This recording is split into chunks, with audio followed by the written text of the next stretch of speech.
Sir, and pointed out that if China had taken 2 inches of our land, we would all be up in arms saying that they have taken Mother India's territory.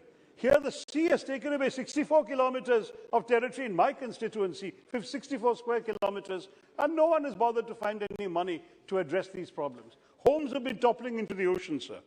Whether it was the budget presented this year or the supplementary demands for grants, it is most unfortunate to note that once again this government has neither looked into offering a special economic package for our coastal communities, as I've repeatedly called for on the floor of this House, nor are there any mitigation efforts by this government, either in terms of fiscal support or kerosene subsidies, which we know have been abolished, or funds for conversion of kerosene engines to diesel in that case, or even lower GST on nets and fishing equipment. None of that.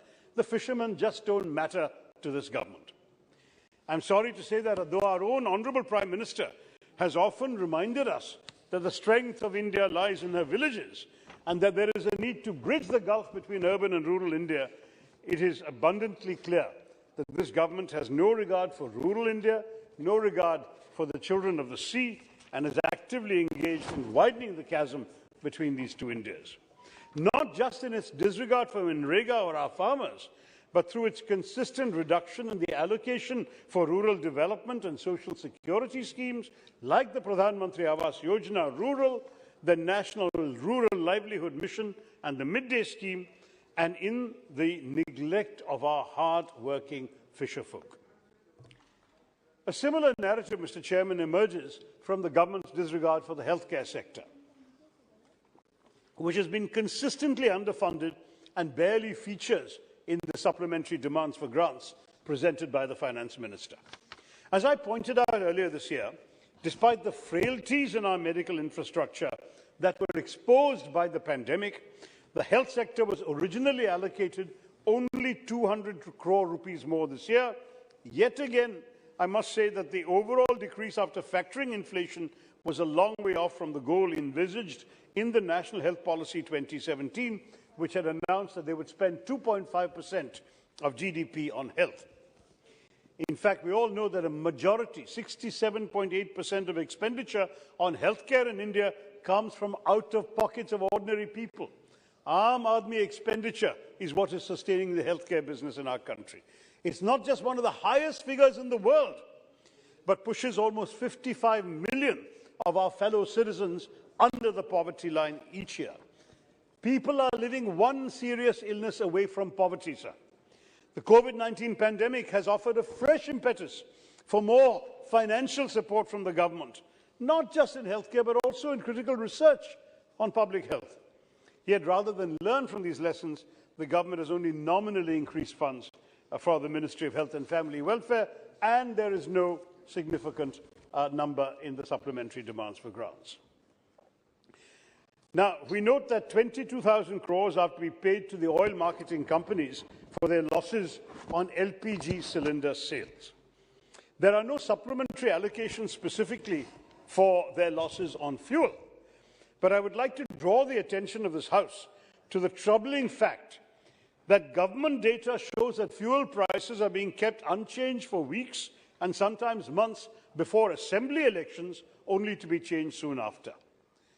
Data from the Oil Ministry's Petroleum Planning and Analysis Cell shows that petrol and diesel prices have been controlled, that most of the control is exerted in the months leading up to an assembly election and are relaxed once the assembly elections are over.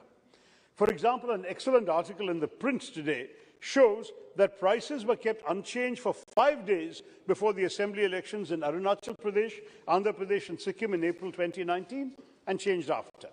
By the time the Bihar elections were held in November 2020, prices were kept unchanged for 51 days before the last date of polling and then began to be changed within 2 weeks after. Before the West Bengal elections in 2021, fuel prices were kept unchanged for 31 days before the last date of polling and were changed just 5 days after. Then, of course, the duration of unchanged fuel prices rose sharply because of oil prices in the international market. Before the 5 assembly elections in February-March of this year, UP, Goa, Manipur, Punjab, Uttarakhand, prices were kept unchanged for a whopping 4 months prior to the last day of polling. Notably, the revision of prices resumed just 2 weeks after the elections got over. And the recently concluded elections in Himachal and then Gujarat showed a similar trend.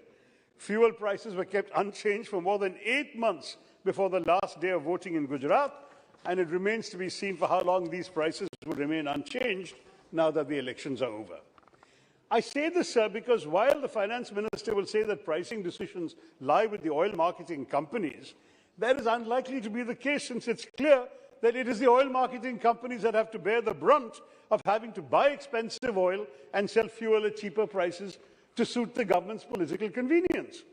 This will ultimately pose a cost to us, the taxpayers, either in terms of any bailouts the government has to transfer to these companies to cover their losses, or to all of us as consumers, because even with world oil prices reducing as they now or in the future, fuel prices in India will be kept high so these companies can recover their losses. Otherwise, yet another supplementary demand for grants will be needed, Mr. Chairman. Now, let me try and pull all this together. During my intervention at the time of the debate on the Union budget in February, I pointed out that we'd have to look at the macroeconomic figures presented by the Finance Minister with healthy skepticism. And in many ways, the supplementary demands for grants we've got confirm this suspicion. For instance, the additional demands confirm that it's unlikely that the government will be able to stick to its claim of a 9.5% fiscal deficit target, which itself, of course, represented a 6% rise from last year's target. The current cash outgo of 2,99,000, basically 3 lakh crores, clearly shows that the government will be unable to stick to its own intentions of capping the fiscal deficit at 6.8% of GDP. Now, while we in the opposition can understand the critical need for government spending as a result of the pandemic, and we ourselves have been calling for some government spending the government has not been willing to do, like in Rega, we urge the government to stop presenting unrealistic targets before the House and offer more transparent numbers before this country. Take, for instance, the disinvestment targets. The previous fiscal targets relied all too much on the unrealistic assumption that the government would receive 1.7 lakh crores in disinvestment receipts. But we all know this government has failed to meet their disinvestment target in 4 out of 6 years since 2014.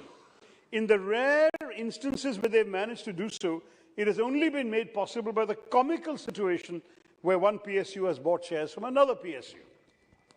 That track record extends to this year as well. At the end of October, the government has only managed to raise 9,333 crores, according to data from the Controller General of Accounts. Moreover, while a lot was said about the sale of the national carrier Air India to the Tata Group, a significant component of these demands for grants involves a 62,057 crore allocation for the Air India Asset Holding Company Limited, which carries the burden of the majority of the debt that the carrier was under. As part of the sale, the government has remained liable for nearly 46,000 crores, a debt that has been unfairly passed on to the taxpayers. I've been listening to the late Jaitley ji's and now Madam Sitharaman's budgets attentively since 2014, Mr. Chairperson. Every single year, he and she have announced fiscal deficit targets, and every single year they have failed to meet them. You have mentioned privatization targets and failed to meet them. You projected improvements in the tax to GDP ratio, and you failed to meet those. You promised Acche Din, and now you move the goalposts some 25 years into the future, when none of you will be around to be accountable for that either. I'll wrap up in a minute, Mr. Speaker. I'm sorry to say that the underlying vision that this government has presented, first through the Union Budget 22-23, and now in these supplementary demands for grants, is a story of failure. A fondness for grand announcements, followed by consistently inadequate implementation. A talent for developing flashy slogans like Acche Din, New India, Make in India, and Amritkal, none of which any of us have ever seen or seem likely to see. Thus, while destroying the foundations of all that was good and noble about the old India, and in so doing leaving the Indian middle class, the Aam Aadmi, the farmers, the fisherfolk, the poor and the marginalized to face today's Andhkal on their own. We will not oppose these supplementary demands for grants, Mr. Chairman, because the nation needs them and more. But we deplore the needless rigmarole behind the process that has brought us to this point. The unrealistic budgeting, inflated promises, and unreliable assumptions that oblige our finance minister to come back to the House time and again with such revisions. I really hope that when she returns to the House in February with next year's budget, she avoids making the same mistakes over and over again, and that we have seen again this time repeatedly every year, and she gives us a budget that her government can actually work within. Thank you very much, Mr. Chairman.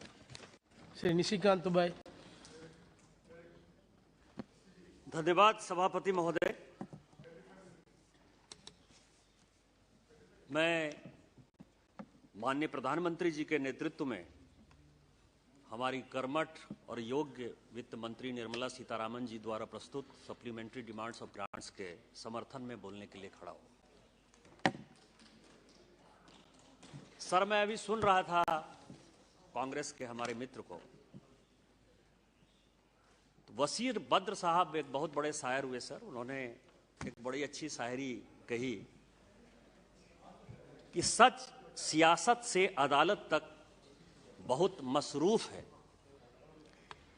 सच सियासत से अदालत तक बहुत मसरूफ है, झूठ बोलो, झूठ में अब भी मोहब्बत है बहुत। किताबें, रिसालें, न अखबार पढ़ना, मगर दिल की हर रात एक बार जरूर पढ़ना। जब रात में आप जाते हैं घर तो अपने बारे में जरूर पढ़ना चाहिए। जितनी बातें कही सर, पहले मैं उसमें आता हूं, फिर सप्लीमेंट्री डिमांड्स ऑफ ग्रांट्स पर आता हूं। सबसे पहले मैं एयर इंडिया से ही शुरू करता हूं सर। वाजपेयी जी की सरकार थी, एयर इंडिया और इंडियन एयरलाइंस दोनों बहुत ही प्रॉफिट में थे सर। वाजपेयी जी की सरकार चली गई 2004 में। दुनिया के जितने अर्थशास्त्री हैं वो सब इस सरकार को चलाने लगे सर। माननीय प्रधानमंत्री जी खुद मनमोहन सिंह जी बड़े अर्थशास्त्री थे, उनके साथ चिदम्बरम साहब महान अर्थशास्त्री, अब नहीं है, हमारे राष्ट्रपति महोदय थे प्रणब मुखर्जी साहब, मोंटेक सिंह अहलूवालिया साहब, सुब्रमण्यम साहब, आप नाम लीजिए। इस देश में जितना टैलेंटेड इकोनॉमिस्ट थे सब के सब कांग्रेस की सरकार को चलाते थे। 2004 से लेकर 2014 तक उन्होंने चलाया और उन्होंने एक फैसला किया सर कि एयर इंडिया और इंडियन एयरलाइंस को जो है हम मर्ज कर दें। बहुत अच्छा हुआ, कभी मर्ज नहीं हुआ सर। 2010-11 तक जबकि यूपीए 2 बनी, तब भी एक कमेटी इन लोगों को बनानी पड़ी, धर्माधिकारी कमेटी। और धर्माधिकारी कमेटी ने यह कहा कि एयर इंडिया का जो एम्प्लॉय का टेंशन है वो अलग है, उनका जो एम्प्लॉयमेंट का जो कॉन्ट्रैक्ट है वो अलग है, इंडियन एयरलाइंस का अलग है।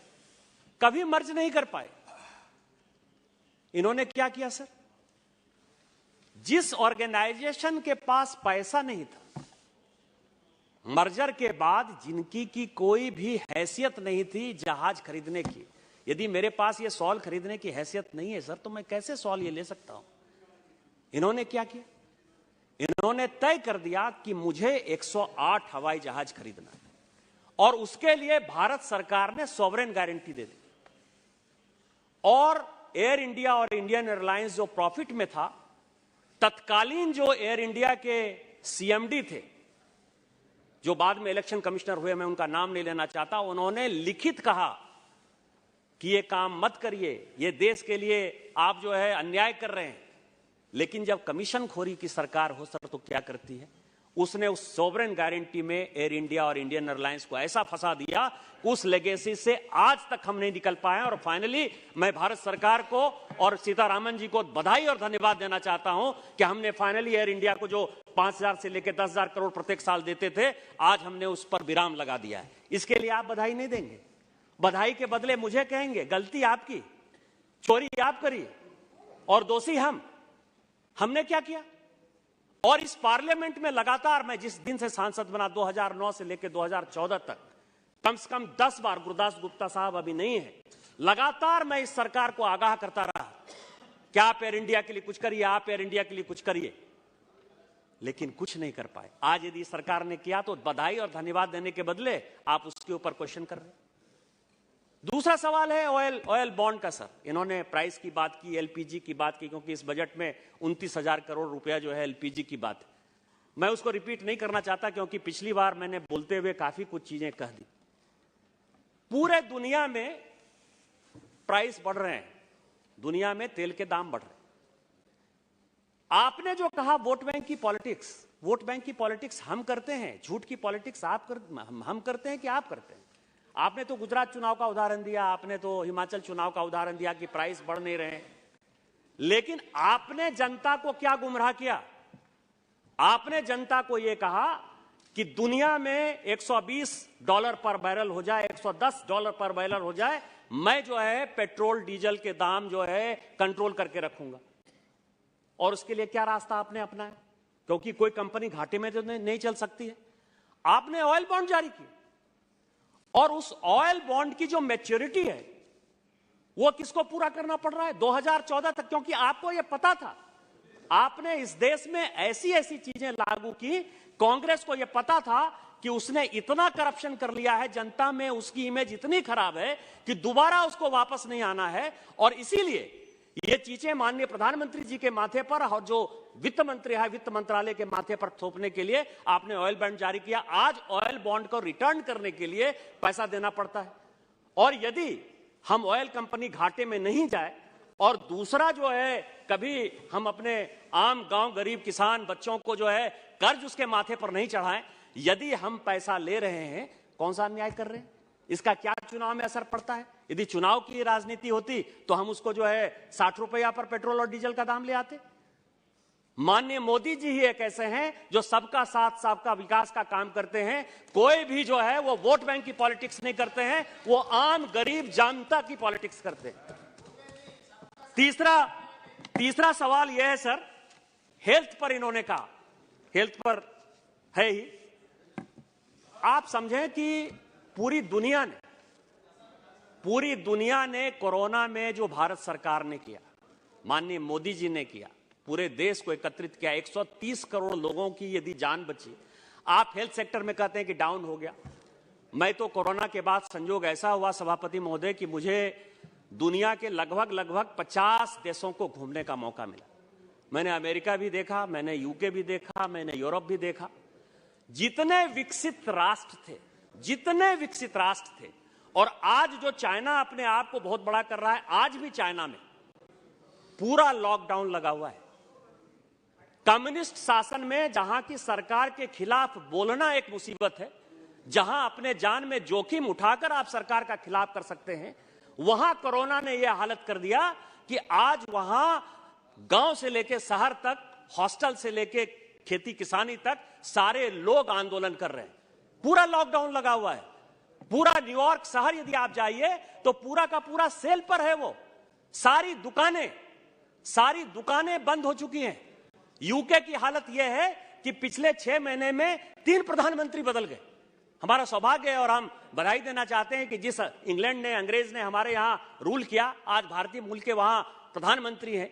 इसलिए मैं सुनक जी को बहुत बधाई और धन्यवाद देना चाहता हूं। लेकिन इसके बावजूद भी भारत में माननीय सीतारामन जी के कारण, वित्त मंत्री के कारण, माननीय प्रधानमंत्री जी के कारण हम 130 करोड़ लोगों का जान बचा पाए।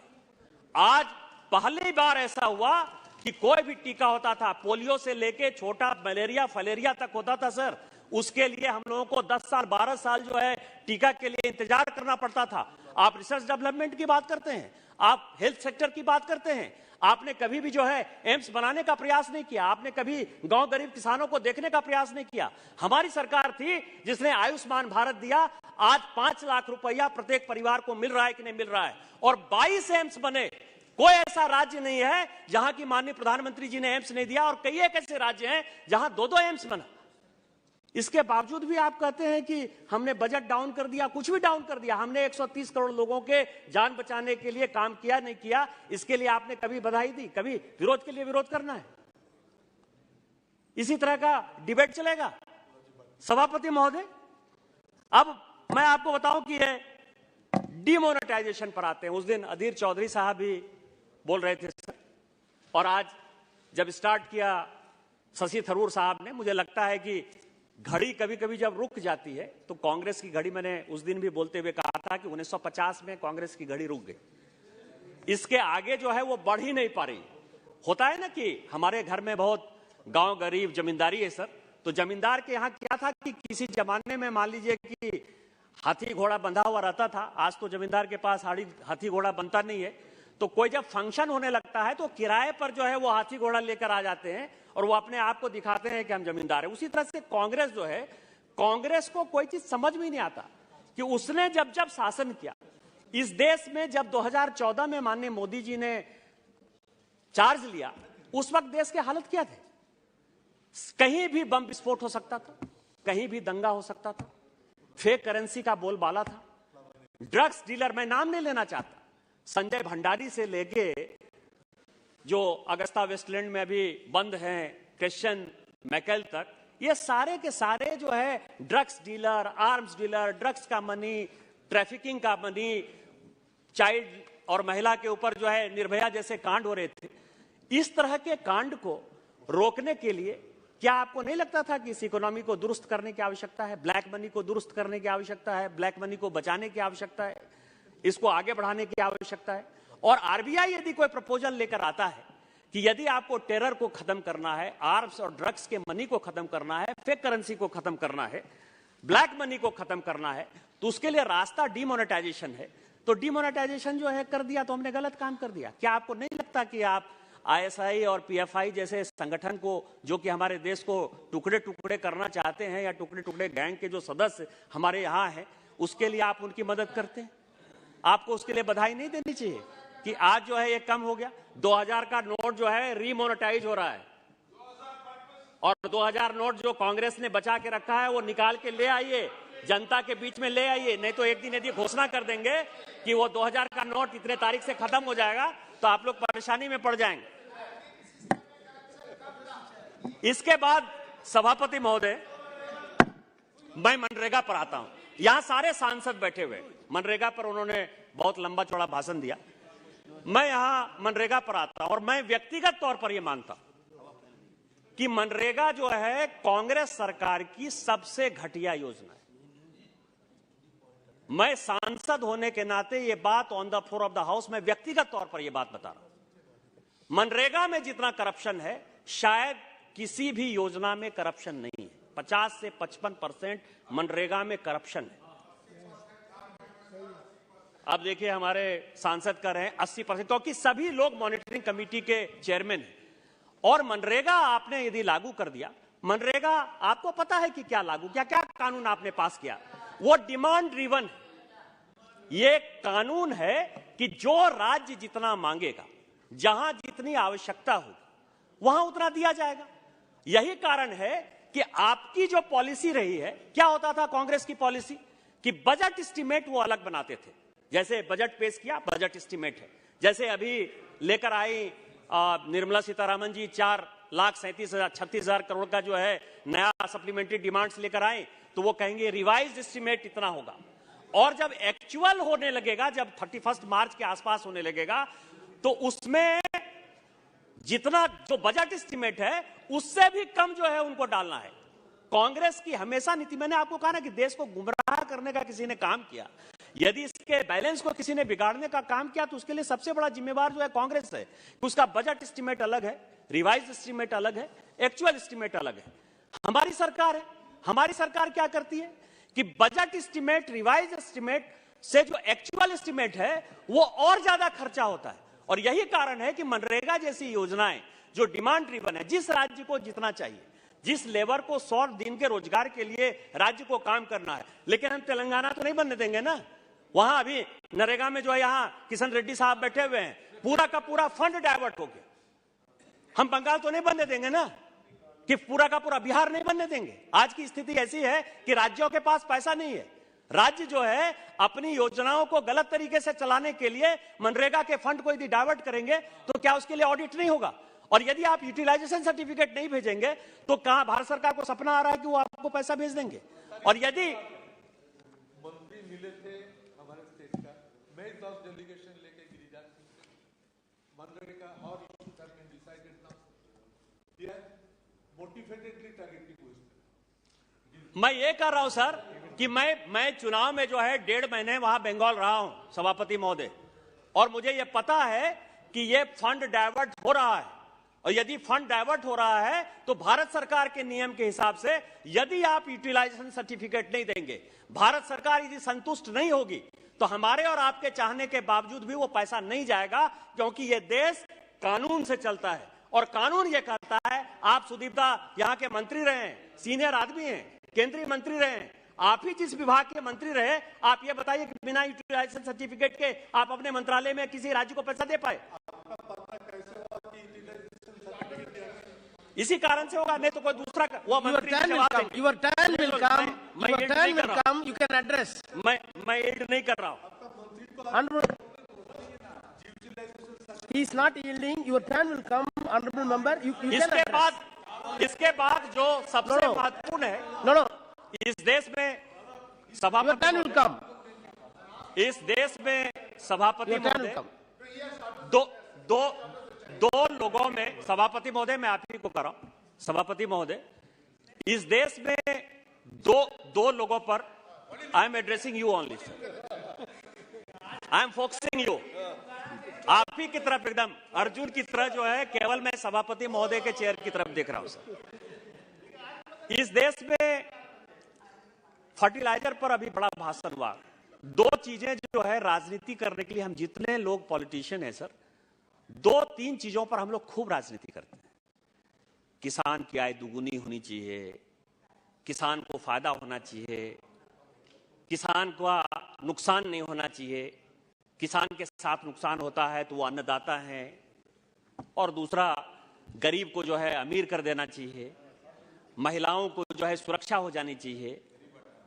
कोई ऐसा आदमी है इस देश में और खासकर पॉलिटिक्स में जो कि इन चीजों को नहीं जानता है, इन चीजों को भोगना नहीं चाहता है? लेकिन जो फर्टिलाइजर सब्सिडी की बात हुई कि 1,09,000 करोड़ रुपया हम फर्टिलाइजर सब्सिडी में दे रहे हैं, वो समझने की बात है sir. In between the line Congress के जो हमारे पहले के वक्ता थे वो सुनते नहीं है भाषण सर, बोल के चले जाते हैं। मतलब हमने हमेशा देखा है, ये चेयर्स को मैं ये कहता हूं कि ये गलत आदत है सर, उनको कम से कम भाषण सुनना चाहिए, कि बोलने से कोई फायदा नहीं है। आप ये समझें कि उन्होंने बिटवीन द लाइन ये जरूर बात कही कि जो कच्चा माल है उसका, जो फर्टिलाइजर बनाने के लिए कच्चा माल है, वो कच्चा माल हमारे यहां नहीं है, और जब हमारे यहां नहीं है, जो खान हमारे यहां नहीं है, उस पर हमारा और आपका क्या कंट्रोल होगा सर?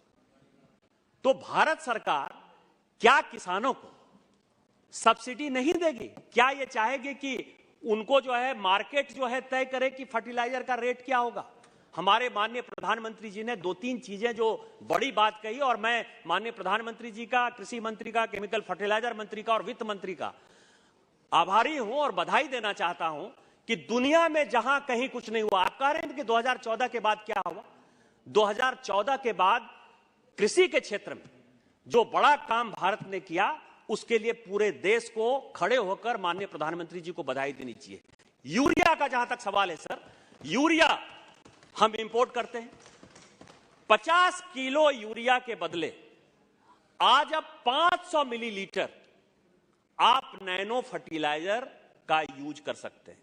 जिस किसान को 50 किलो यूरिया उठाना पड़ता था, जिसके लिए दाम देना पड़ता था, आज भारत देश नहीं दुनिया का सबसे पहला राष्ट्र है जिसने कि नैनो फर्टिलाइजर बनाया, और उसकी कमर्शियल प्रोडक्शन हो रही है, और जगह जगह नैनो फर्टिलाइजर के प्लांट बैठ रहे हैं। क्या आपको लगता नहीं कि ये बहुत बड़ा काम है? और उसके कारण से जो फर्टिलाइजर की सब्सिडी हम दे रहे हैं, और बाद में यही नैनो डीएपी माननीय प्रधानमंत्री जी जो है उसको आगे बढ़ाने वाले हैं कि यूरिया से ये डीएपी में भी जाने वाला है, तो उसके बाद एक तो किसानों को फायदा होगा कि 50 किलो जो है उनको बैग नहीं खरीदना पड़ेगा, 500 मिलीलीटर वो पॉकेट में ले जाकर उसका उपयोग करेंगे, और दूसरा जो हम इतना बड़ा फर्टिलाइजर सब्सिडी दे रहे हैं उसमें कहीं ना कहीं रोक हो जाएगा। दूसरा सवाल यह है कि हमने अपने पीएसयूज को कई एक जगह जो बंद हो गया था खाद का कारखाना, जैसे मेरे झारखंड में ही सर सिंदरी में एक फर्टिलाइजर का खाद कारखाना था, यूरिया बंद हो गया। आपने अपने कारणों से बंद कर दिया। आप आज पीएसयू बेचने की बात कर रहे हो, पीएसयू को तो आपने ऐसे ढक्कन की तरह बेच दिया कि खत्म ही कर दिया। बरौनी का फर्टिलाइजर बिहार में था सर, बंद हो गया। गोरखपुर का फर्टिलाइजर प्लांट था उत्तर प्रदेश में, बंद हो गया। तालचर का फर्टिलाइजर प्लांट था उड़ीसा में, बंद हो गया। रामगुंडम का था, वो बंद हो गया। ये सारे फर्टिलाइजर प्लांट माननीय प्रधानमंत्री जी ने ये तय किया 2014 में कि हमारी जो निर्भरता बाहर में है और जो ये प्लांट पड़े हुए हैं, इसके लिए कुछ ना कुछ काम करो। और आज ऐसा सिचुएशन हो गया सर कि आज ये सारे फर्टिलाइजर प्लांट बनकर तैयार हैं और अगले साल से मुझे लगता है कि अपने को इंपोर्ट बहुत कम करना पड़ता है। आपकी गलती, आपने प्लांट बंद कर दिया। आप रिसर्च डेवलपमेंट नहीं कर रहे हो। रॉ मटेरियल के लिए जिस पीएसयू को एनएफएल से लेके सारे जो भारत सरकार के जो यूनिट थे, उनको जॉर्डन में कैसे माइंस खरीदना है, मोरक्को में कैसे माइंस खरीदना है, जिसके कारण कि हमारी जो निर्भरता है कच्चा माल पर वो कम हो पाए, उसके लिए आपने कभी नहीं सोचा। और उल्टा जब आज हम किसानों को सब्सिडाइज रेट में, क्योंकि उनको हम बोझ नहीं डालना चाहते, किसानों को बचाना चाहते हैं, किसानों को कभी भी आपके जैसे राज्य में आत्महत्या करने के लिए किसानों को मजबूर होना पड़ता था, वो हमारे राज्य में नहीं हो। आज यदि माननीय प्रधानमंत्री जी कर रहे हैं और माननीय वित्त मंत्री जी उसके लिए पैसा दे रही हैं, तो आपको वो बुरा लग रहा है। आपको कह रहा है कि हमने ये कह दिया, हमने ये कह दिया। जब माननीय प्रधानमंत्री जी ने कहा आज यदि 1,09,000 करोड़ में भी नहीं होगा, तो मैं आपको ये दावे के साथ कह सकता हूं कि अगला जब बजट होगा तो यदि उसके लिए 50,000 से लेके 1,02,00,000 करोड़ की भी आवश्यकता होगी, तो किसानों को बचाने के लिए सरकार वो पैसा भी देगी। ये माननीय मोदी जी की सरकार। आप बिना बात के अब पीएम आवास रूरल और अर्बन पे आइए। इसमें हमने फंड दिया है। जब हम और आप भी हमारे साथ सांसद थे सभापति महोदय, जब हम बने एमपी, तो 30,000 32,000 जिसमें कि एक वॉशरूम नहीं बनता है, उसमें जो है प्रधानमंत्री आवास बन रहा था। और शहरी क्षेत्र में तो बात ही छोड़िए, ग्रामीण क्षेत्र में बनता था। जब माननीय प्रधानमंत्री बने, जब उन्होंने टारगेट रखा, कहा कि 2022 के टारगेट को 2024 कर दिया। क्या माननीय प्रधानमंत्री जी ने जब 2022 टारगेट रखा था, उनको यह पता था कि यह 2 साल जो है पूरी दुनिया का रहने वाली है? पूरी दुनिया जो है कोरोना के कारण जो है परेशानी में हो जाएगी। हमको अपने व्यक्तियों का जो है, हमको अपने समाज के लोगों का, हमको अपनी जनता का जो है जान बचाने के लिए जो है सबसे ज्यादा परेशानी होगी। इस 2 साल तक पूरा का पूरा दुनिया तबाह रहा। यदि 2022 से 2024 कर दिया और आज प्रधानमंत्री रूरल में या प्रधानमंत्री अर्बन में हम पैसा दे रहे हैं और कह रहे हैं कि सारे हाउस होल्ड को हम पक्का का मकान देंगे, सारे हाउस होल्ड को हम यदि पाइप पानी देंगे जल जीवन मिशन में, और उसके लिए यदि हम पैसा दे रहे हैं, तो कौन सा गलत कर रहे हैं? उसके लिए आपको धन्यवाद देने के बदले गरीबों को मकान नहीं होना चाहिए? या आप ही की तरह जो है गरीब को जो है कि हम गरीबी रेखा से हटाएंगे। 1971 में इंदिरा जी ने कहा कि गरीबी हटाएंगे, और 2014 तक नहीं हटा पाए, और गरीब को केवल झूठ का बरगला कर जो है आप वोट लेते रहे। क्या ये वोट बैंक की पॉलिटिक्स है? ये माननीय प्रधानमंत्री जी यदि सबको एलपीजी सिलेंडर दे रहे हैं उज्ज्वला योजना में, सबको यदि पीने का पानी दे रहे हैं, यस, जो जिनको भी एलपीजी सिलेंडर नहीं है सबको हम दे रहे हैं, एक ही बार देते हैं, एलपीजी सिलेंडर का कनेक्शन दे रहे हैं। और इसके बाद राज्य सरकारें जो है, तो मैं आपको बता रहा हूं, क्या इसके लिए बधाई और धन्यवाद नहीं देना चाहिए? इसके बाद आप आइए सर, 2-3 चीजें हैं जो मैं बोलना चाहता हूं कि आज दुनिया की इकोनॉमी क्या है। मैंने जैसे कहा कि चाइना बड़ी ही बुरी स्थिति में है, यूरोप की हालत खराब है, और कई एक जो चर्चा होती है सर कि हमारे यहां आज ही ये वर्ल्ड बैंक की रिपोर्ट है सर, ये वर्ल्ड बैंक कहता है, 6 दिसंबर की वर्ल्ड बैंक की रिपोर्ट है, और वो कह रहा है कि India better position to navigate global headwinds than other major economies. दुनिया में यदि कोई सबसे अच्छे इस इकोनॉमी को आगे बढ़ा रहा है, ये मेरा रिपोर्ट नहीं है सर, ये रिपोर्ट किसका है? ये रिपोर्ट वर्ल्ड बैंक का। IMF हो, वर्ल्ड बैंक हो, एशियन डेवलपमेंट बैंक हो, कोई भी ऐसा दुनिया का बैंक नहीं है जो कि ये भारत को मेजर इकोनॉमी नहीं कर रहा है या हमारे माननीय वित्त मंत्री को धन्यवाद नहीं दे रहा है। और उसके पीछे रीजन है सर, अभी फिस्कल डेफिसिट, ये इन लोगों को ठंडा करिए सर, ये लोग सरकार वरकार तो बनाएंगे नहीं, केवल हल्ला कर रहे हैं सर तेलंगाना वाले। ये फिस्कल डेफिसिट की बात कर रहे हैं sir. He is from Telangana, Revanth Reddy is from Telangana sir. वो लोग, उन लोगों को या तो बाहर कर दीजिए या यहां बैठा दीजिए सर, डिस्टर्ब हो रहे हैं। Revanth Reddy is from Telangana, he is my friend, that's why I know. He is from Vidyarthi Parishad, and since Vidyarthi Parishad days I know him. Sir fiscal deficit की बात जो है, फिस्कल डेफिसिट की बात जो है शशि थरूर साहब ने की, इन्फ्लेशन की बात होती है, फिस्कल डेफिसिट की बात होती है। मैं ये आंकड़ा लेकर आया हूं सर, ये 1960 से, 1960 से अब आप समझिए कि जो कांग्रेस का शासन रहा सर, मतलब हमने क्या किया है इस देश की इकोनॉमी को बढ़ाने के लिए, और इसके लिए वित्त मंत्री और माननीय प्रधानमंत्री जी कितने बधाई के पात्र हैं कि 1966 10.80 इन्फ्लेशन रेट था सर, 1964 में 13.36 था सर, 67 में 13.06 था। कांग्रेस अब जब आती है क्या क्या होता है आप ये देखिए सर। जब 1974 आया, जबकि इमरजेंसी लागू हो गया, जब पूरा लोकतंत्र का गला घोट दिया गया, तो 1974 में सर ये 28.60 था। जब 1983 में इंदिरा जी बड़ी पीक पर थी अपने, तो 11.87 था सर।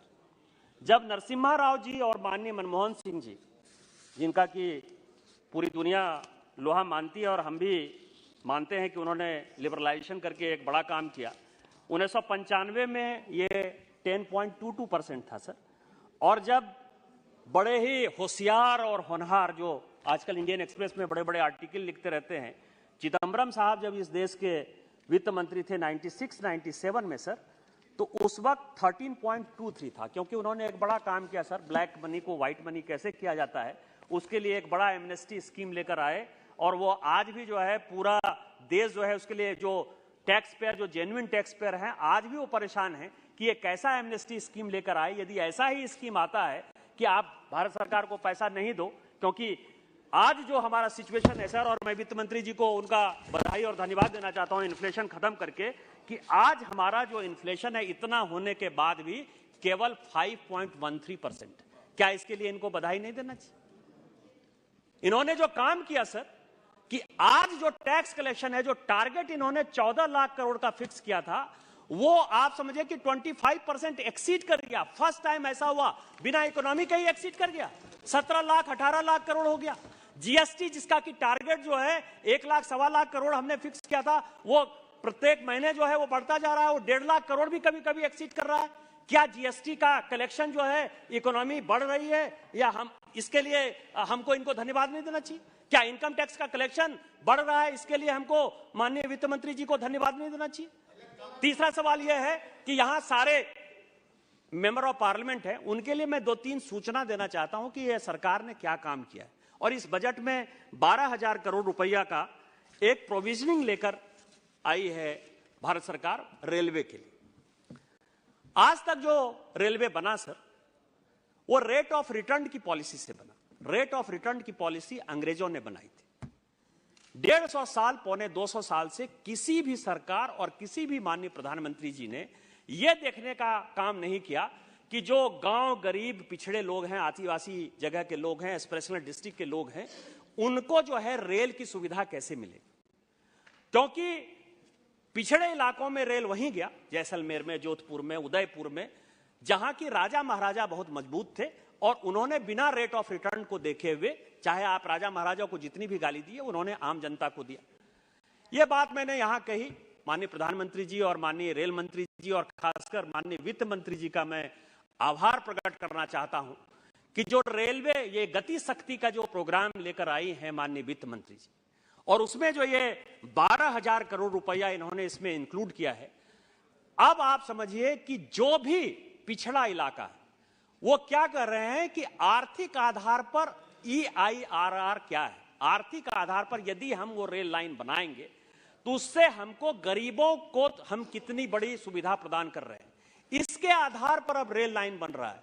और मैं उसका सबसे पहला जो है उदाहरण हूं कि मेरे क्षेत्र में एक rail line Godda to Pirpainti जो बनते बनते रुक गई थी, राज्य सरकार ने पैसा देने से मना कर दिया था।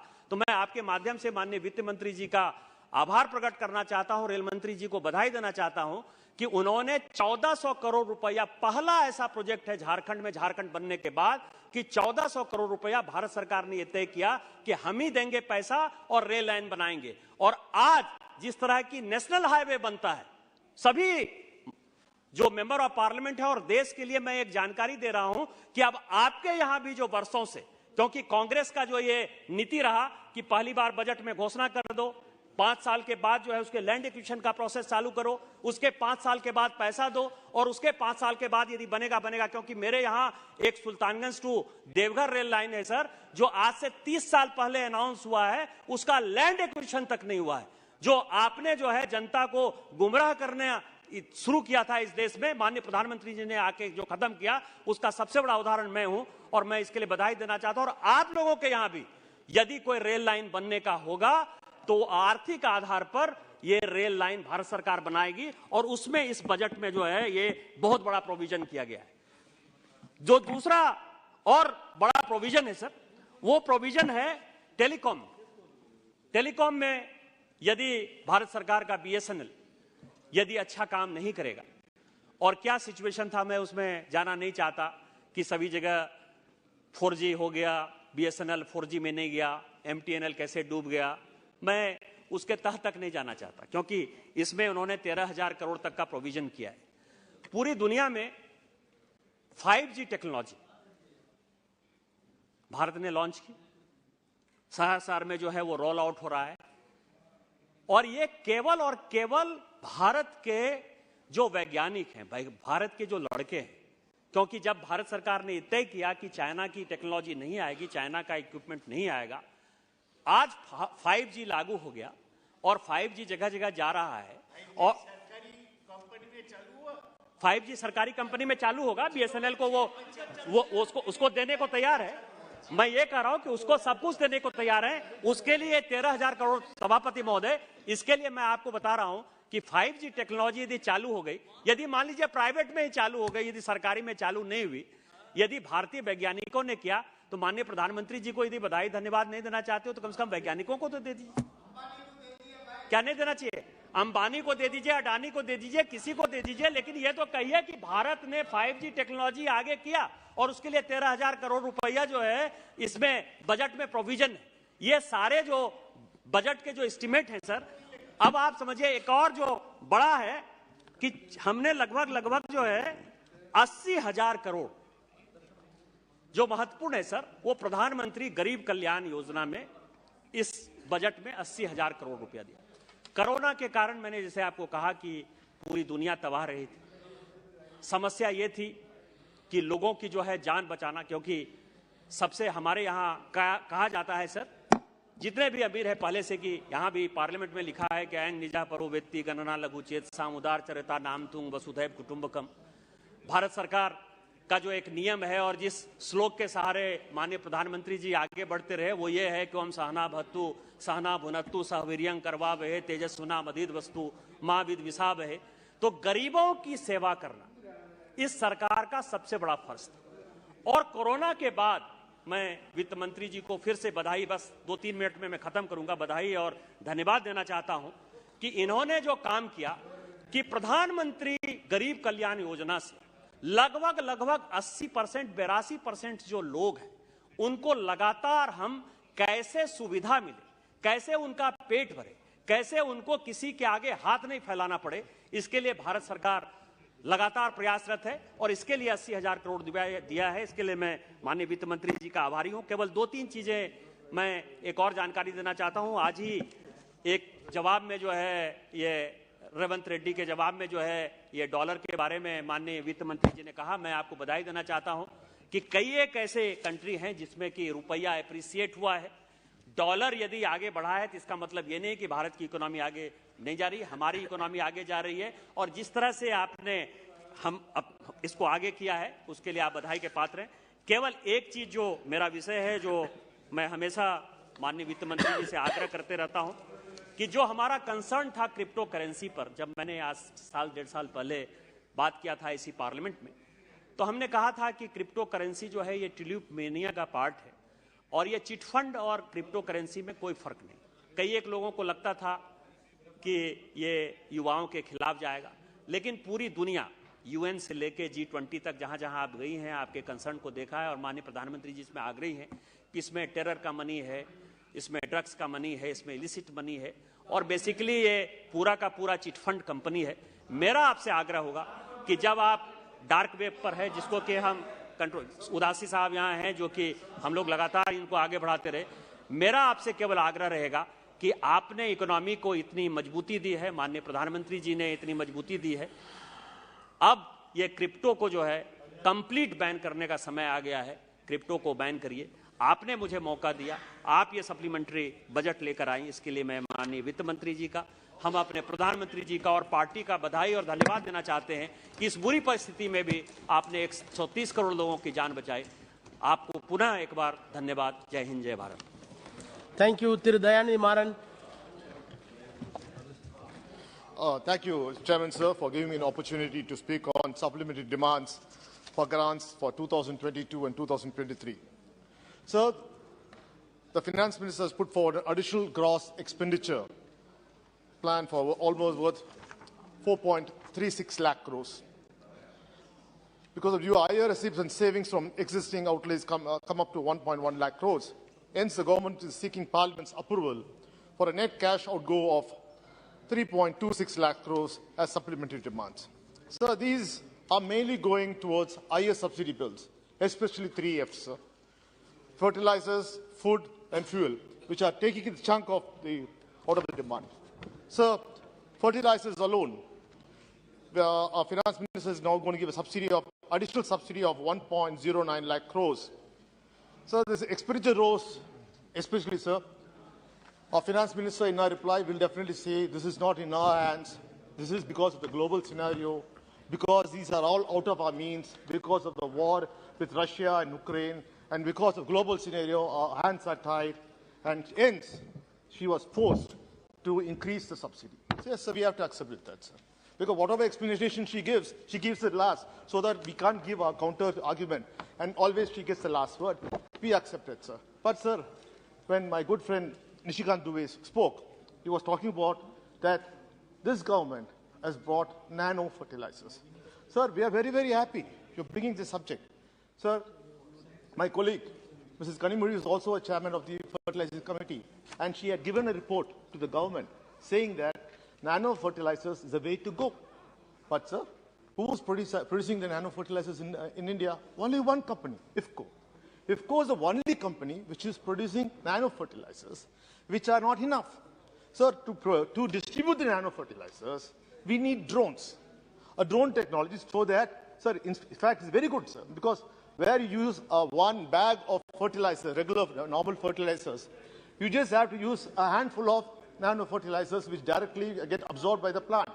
Sir, but now the same thing has to be distributed by hand. It takes more than 2 to 3 times that. So, if the government was so serious, my colleague has said, then they should have gone all out.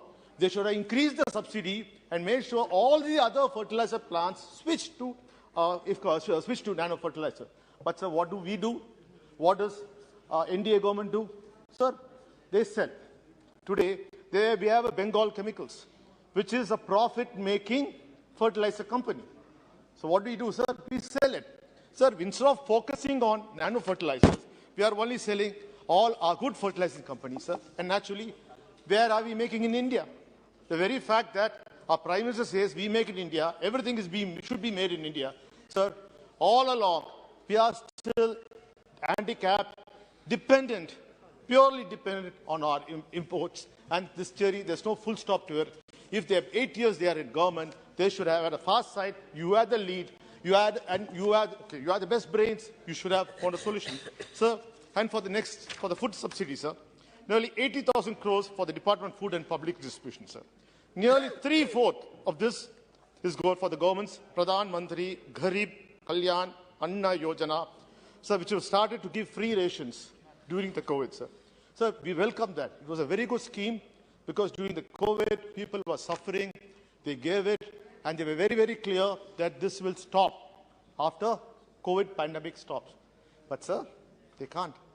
Because our finance minister is using this as a tool to fight inflation. She knows that because the high prices which are in the market, she has to do it. And more now, the elections are going to come, sir. But I'm saying, I'm appreciate. We are for it. We are for it. We say we should give more, sir.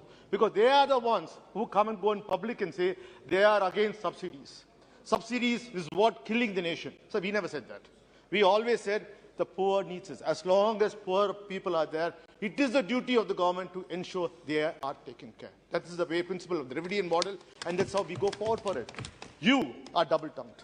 You say one thing when during the election times, and after the election, when you have to win, everything is rushed inside under the carpet. So, next F, sir, fuel. So, all the three Fs affects the common man directly, sir. So, 22,000 crores have to be paid to the oil marketing companies, sir, for the subsidy of the gas. So, this is where we have been talking, and sir, all the parties, political parties have been said, when the Prime Minister came forward and said that please give your concession gas so that a poor woman in a village who is cooking with firewood we can wipe out her tears. Sir, today the prices of gas is more than 1,200 rupees. Sir, and what is happening? Every woman, including your wife, is crying because the gas price is so high. So this has to be brought to them. Sir, here, I really appreciate the government, sir. For the first time, I appreciate it. They were so smart, even though the previous argument of global war, the global price. Now, sir, we were smart enough to understand and use our good friendship with Russia and get the cheapest price in oil, which every other country could not get. So the price of oil really reduced for us. Sir, even then, that benefit has not been passed to any common man. It is only going back to the checker. Sir, during the COVID period, sir, when the price of oil really went down, sir, our union government mopped up 1.8 lakh crores. Sir, in fact, our finance minister in a question, for a question written answer, has said that 2,10,282 crores was mopped up, but just for fuel excise, cess and excise for 2018-19, 2,90,750 crores for 1920, and 3,71,000 crores and 3,71,908 crores for 2020-21. Sir, the government is making huge windfall because the price hike. Sir, poor men, common men are paying as fuel because everyone is dependent on petroleum products on one way or the other, and the government is mopping up. So, in fact, as Indians, we can proudly say, Indians never received free COVID vaccine injection. They paid for it.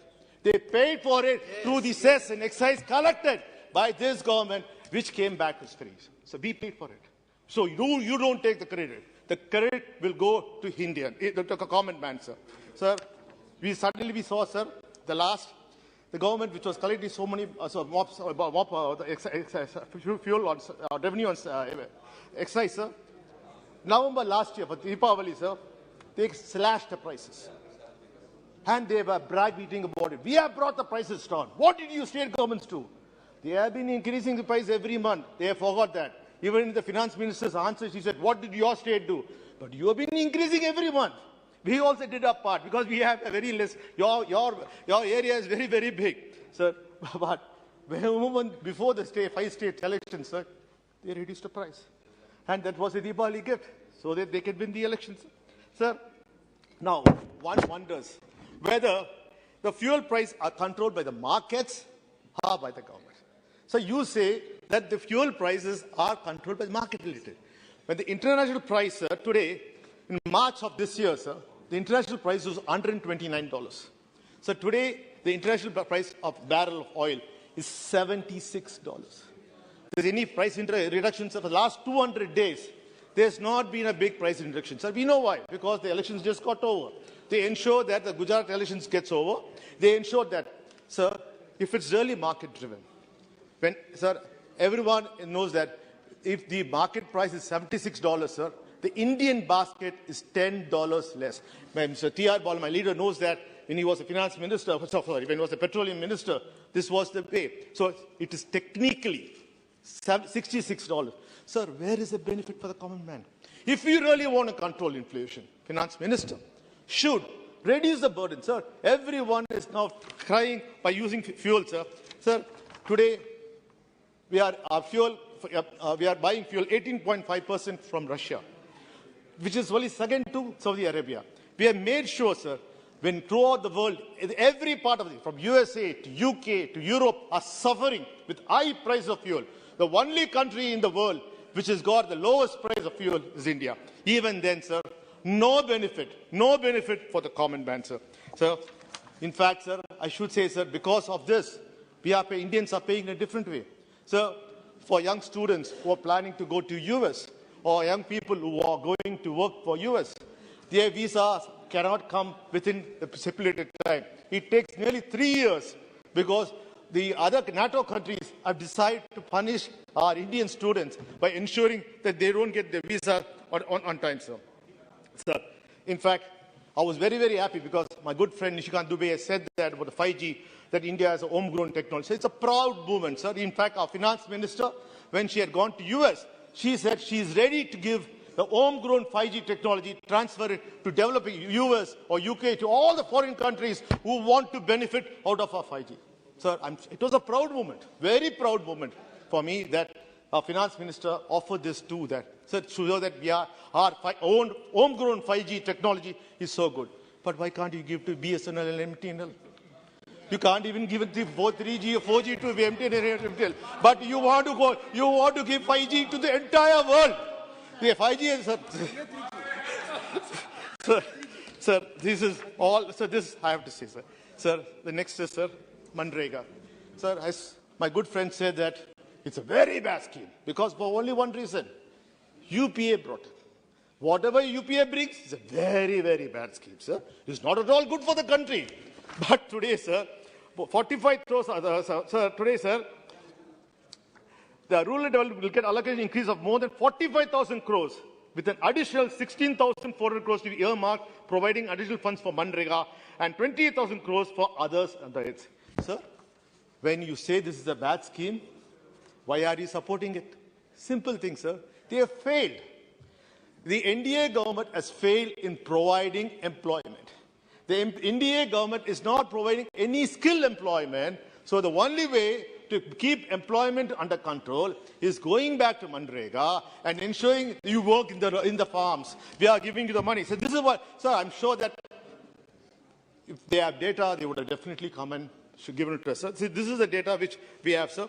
Sir, I'm sure that, sir, I'm always with the thing that, sir, rural should get the best help and more employment should be given to the rural people, sir. Sir, in the subject side, I would like to say, sir, railways, sir, about 10% of the sum is going towards capital expenditure sector like roads and railways, with an allocation of 12,000 crores for the railway. Sir, in my constituency, sir, we have the Elephant's Gates Bridge. For 9 years, the bridge has been closed. So, sir, my Chief Minister, M.K. Stalin, has spoken about in the Assembly when he was the opposition leader. We have been trying to, sir. Till now, sir, nothing is happening. See, it is the most artery road connecting the North Chennai to the other parts of the Chennai, sir. Severe traffic jam is there. Sir, lives has to be changed, saved. Sir, several lives are getting killed. People are getting killed because in the suburban trains, because the overcrowding, and since we are from Tamil Nadu, less trains have been operated, and sir, no automatic doors have been provided. Sir, if they only provide automatic doors, sir, there will be no people standing on the footboards, which can save lives, sir. I request that, sir, the finance minister allocates to or instructs the railway ministry to do something about it, sir. And more, sir, I do not want to say anything, sir. Sir, the nation will remember our finance minister's response. Rupee is not sliding. US dollar is strengthening. So I would like to set my differences aside and aside with the statement and ask a simple question to the finance minister. Sir, did the government utilize the $dollars exports? Sir, when we are usually, it's a common sense that when the dollar price increases, exports should also increase. This has been a common thumb rule which there. So if you look at all the net imports and the net exports, there lies a very sad story. Despite all the talk about Make in India and the promotion of manufacturing, there were only hollow promises and empty words. Sir, India's trade deficit widened to $26.91 billion in October, with exports down to 17%, and imports during October increased to $56.69 billion against $53.64 billion in October 21 as of the previous year. So the growth of the dollar, the rise in the dollar, should have reflected positive. So you are from Andhra, Telangana. So positive in the IT sector. But sorry. I correct myself. Andhra. So you should say refer to the IT sector. But there too also we see bad news. So the Nifty IT index has plummeted almost 24% so far in 2022, putting in all the bad signals. So as far as the railways, sir, it has been a tradition the last 8 years to ignore Tamil Nadu, sir. Always, sir, my founder leader, Sir Anna, always said, "Vadakku vazhigirathu, terkku theigirathu." The same thing is happening, sir. All the railway projects are going to the northern part of the country and southern part, especially, sir, our part. Your state, sir, and my state are suffering, sir. So, in fact, I like to say, request through the finance minister, sir, in the coming budget, sir, please include Tambaram Chengalpattu lines. This which where always a proposal is being given for 600 crores, sir. Sir, again, Attipattu Gumudipudi, third and fourth line, sir, for cost of 500 crores. New lines from Tirupattur, Krishnagiri and Osur at a cost of 1,486 crores, sir. Doubling of Arakonam, Kanjipuram, Chengalpattu line at 1,360 crores, sir. Vande Bharat train from Chennai to Madurai. Vande Bharat train from Chennai to Coimbatore, sir. Sir, again, sir, I would like to emphasize to the finance minister the credit line guarantee scheme for MSME in the garment sector. The garment sector, sir, especially Tirupur, is facing severe hardship, sir. We are, sir, totally, sir, after post-COVID, they are really suffering, sir. There's been a sharp incline month on month in the growth rate as a result of the COVID and Russia-Ukraine war, sir. Lakhs of jobs, particularly for rural women who significantly depend, have gone. I urge the union government to announce a special emergency credit line guarantee scheme for the MSMEs in the garment sector with 20% additional collateral credit-free in the upcoming budget. Sir, in Tamil Nadu, sir, after our chief minister comes, sir, Tamil Nadu is now progressing so well, sir, and we need your support as well. And we have been always a progressive state, sir, in Tamil Nadu, and our chief minister, M.K. Stalin, is ensuring that everyone comes and invests in Tamil Nadu. Sir, Tamil Nadu is the first international furniture park in the country, sir. The furniture industry is a fast-growing industry with high potential for employment generation. Reduction in duties on imported wood will support in attracting more investment in the sector. Further, it will increase India's competitiveness in the international furniture market, sir. So I request the union government to reduce the duties on imported wood to attract investment in this sector, sir. Sir, again, PLI. Sir, we have got a good scheme, the production linked incentive schemes for leather sector, sir. Leather sector, sir. Again, Tamil Nadu comes from, sir, we are the largest finished garments, finished leather, and we are dependent on leather, sir. And leather exports contribute to our country also, sir, where we all live together. Sir, I would like to request finance minister to extend the production-linked PLI scheme for the leather, non-leather footwear sector, and for the green hydrogen and electrolyzer manufacturers, sir. Sir, Chennai Metro Rail Phase 2, sir. I urge the union government, sir, the government of Tamil Nadu, thanks to union government for recommencing the loan negotiation for Chennai Metro Rail Phase 2 project as a state sector pending approval of the Union Cabinet for Government of India's participation in the project. I urge the union government to immediately sanction the project as a 50-50 equity share between the Government of India and Government of Tamil Nadu and ensure adequate provisions are made in the Union Budget 2022-23. So, my good friend spoke about aims, and after our Prime Minister, a lot of aims have been built in the cross-country. Sir, but Tamil Nadu comes with a very sad story, sir. See, already my leader has spoken about aims. Only a compound wall has been built, sir. Sir, the state has given, sir, the state has been accommodating. Sir, in fact, sir, there's an illegality in the functioning of aims in Tamil Nadu, sir. Finance Minister knows that if anyone has started a medical college, they have to have the infrastructure before admitting students into the college. Sir, ma'am, some abnormalities happening. The first time, because this aims, permission has been granted, students have been admitted, professors have been taken, but there is no infrastructure. In fact, the state government has given permission to use premises of Medical College Ramanathapuram temporarily to accommodate 50 students. And the irony, ma'am, these 50 students will complete a degree without even stepping their foot in the newly constructed aims. They will be graduating from Ramanathapuram. No, sir, ma'am, this is, we request you on part of Tamil Nadu. So, ma'am, I know it's a JICA project. There are a lot of, let's speed up, man, because the Honorable Prime Minister came and laid the foundation stone, and it's quite a irony that nothing is happening. When you talk about aims, this is a sad story, which we would like to highlight for you.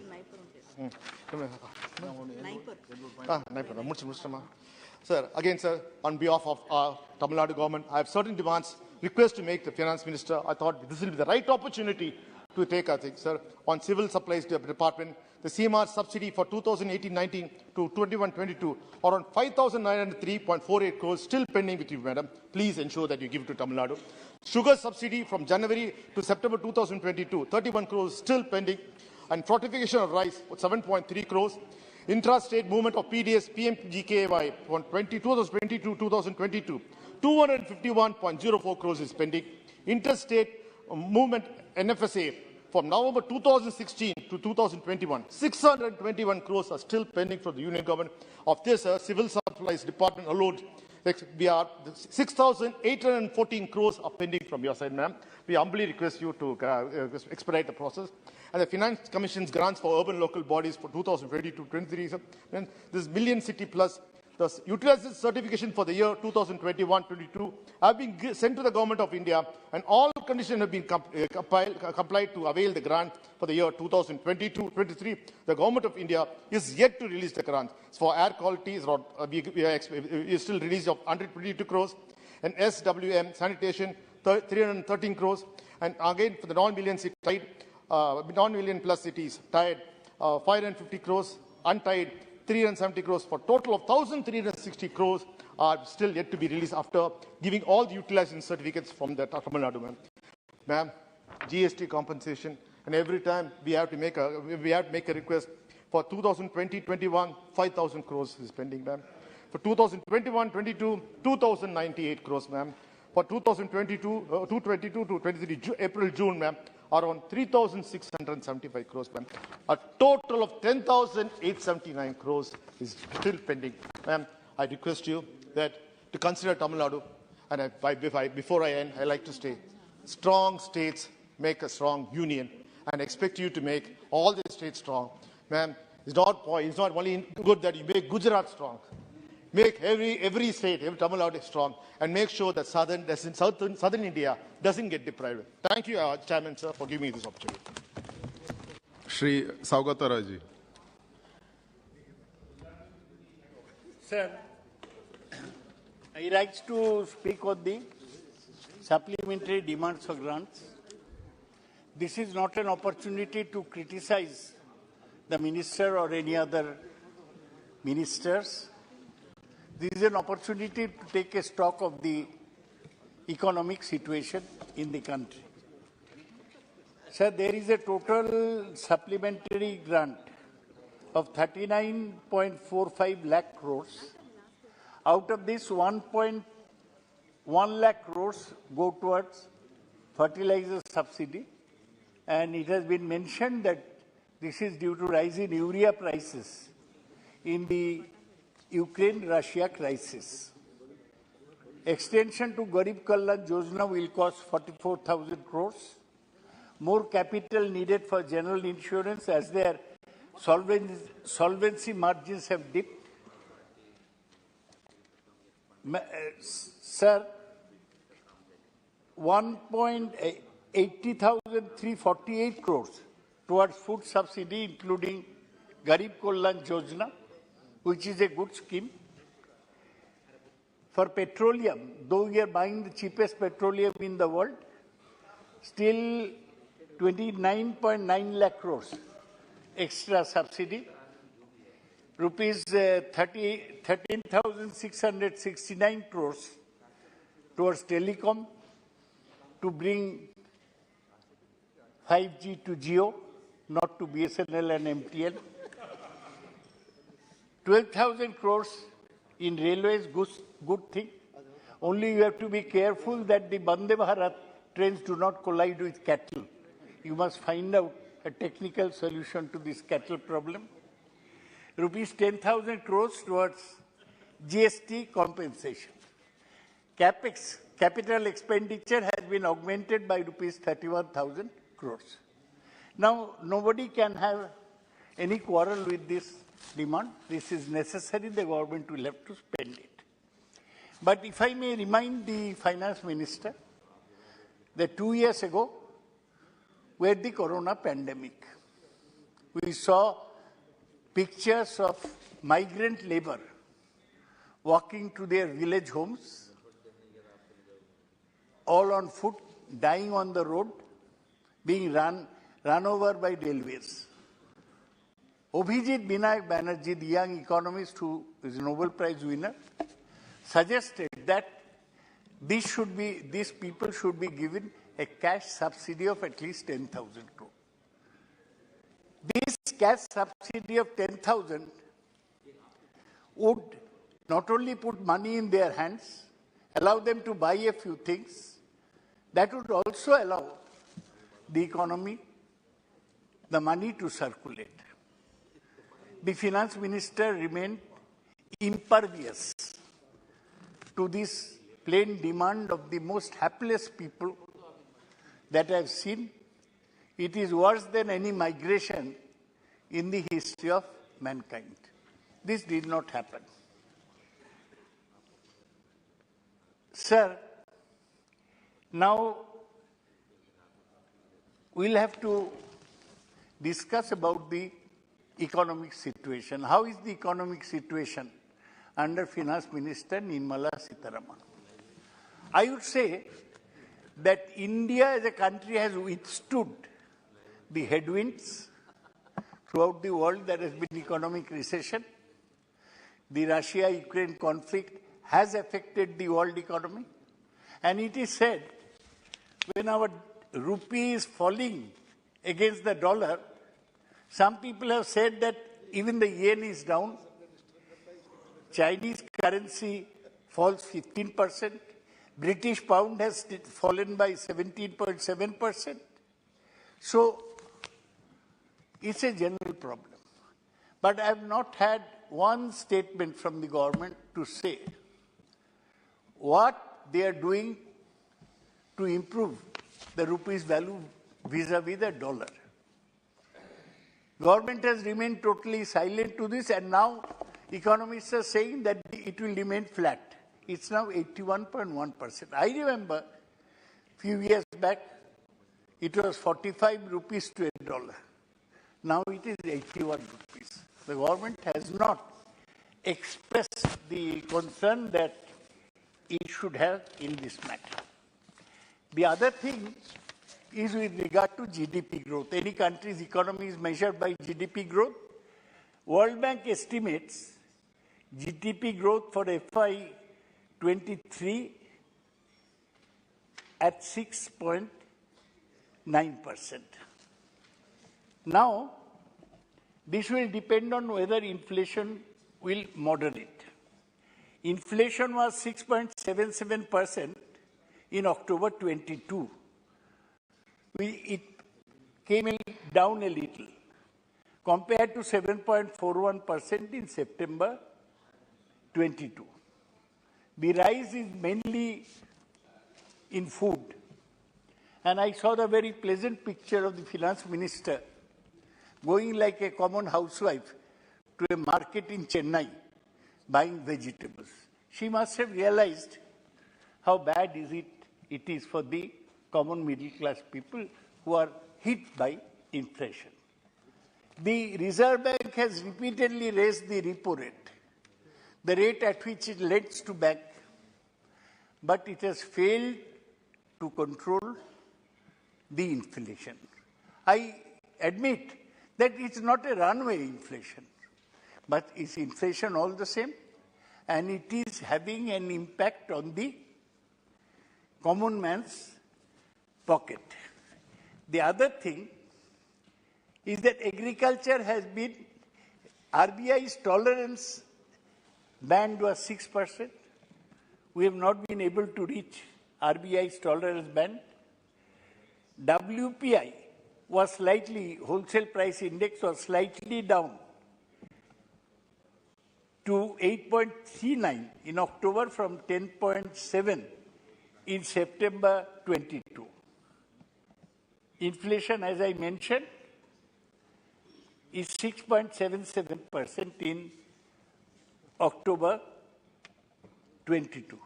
Have we left to the Reserve Bank alone through their monetary policy to control inflation, or does the government have anything to say about inflation? I've been hoping, I read the papers every day, expecting the finance minister to come out with a bold statement. I don't see it. I see the Reserve Bank governor speaking more than he should, but never the finance minister speaks anything about inflation. The other thing that I should mention, that the core sector is in a bad way. Its growth slowed down to 0.1%, 20-month low in October. Urban employment is still very high. Unemployment rate rose to 8% in November, highest in 3 months. Urban employment rate rose to 8.9%.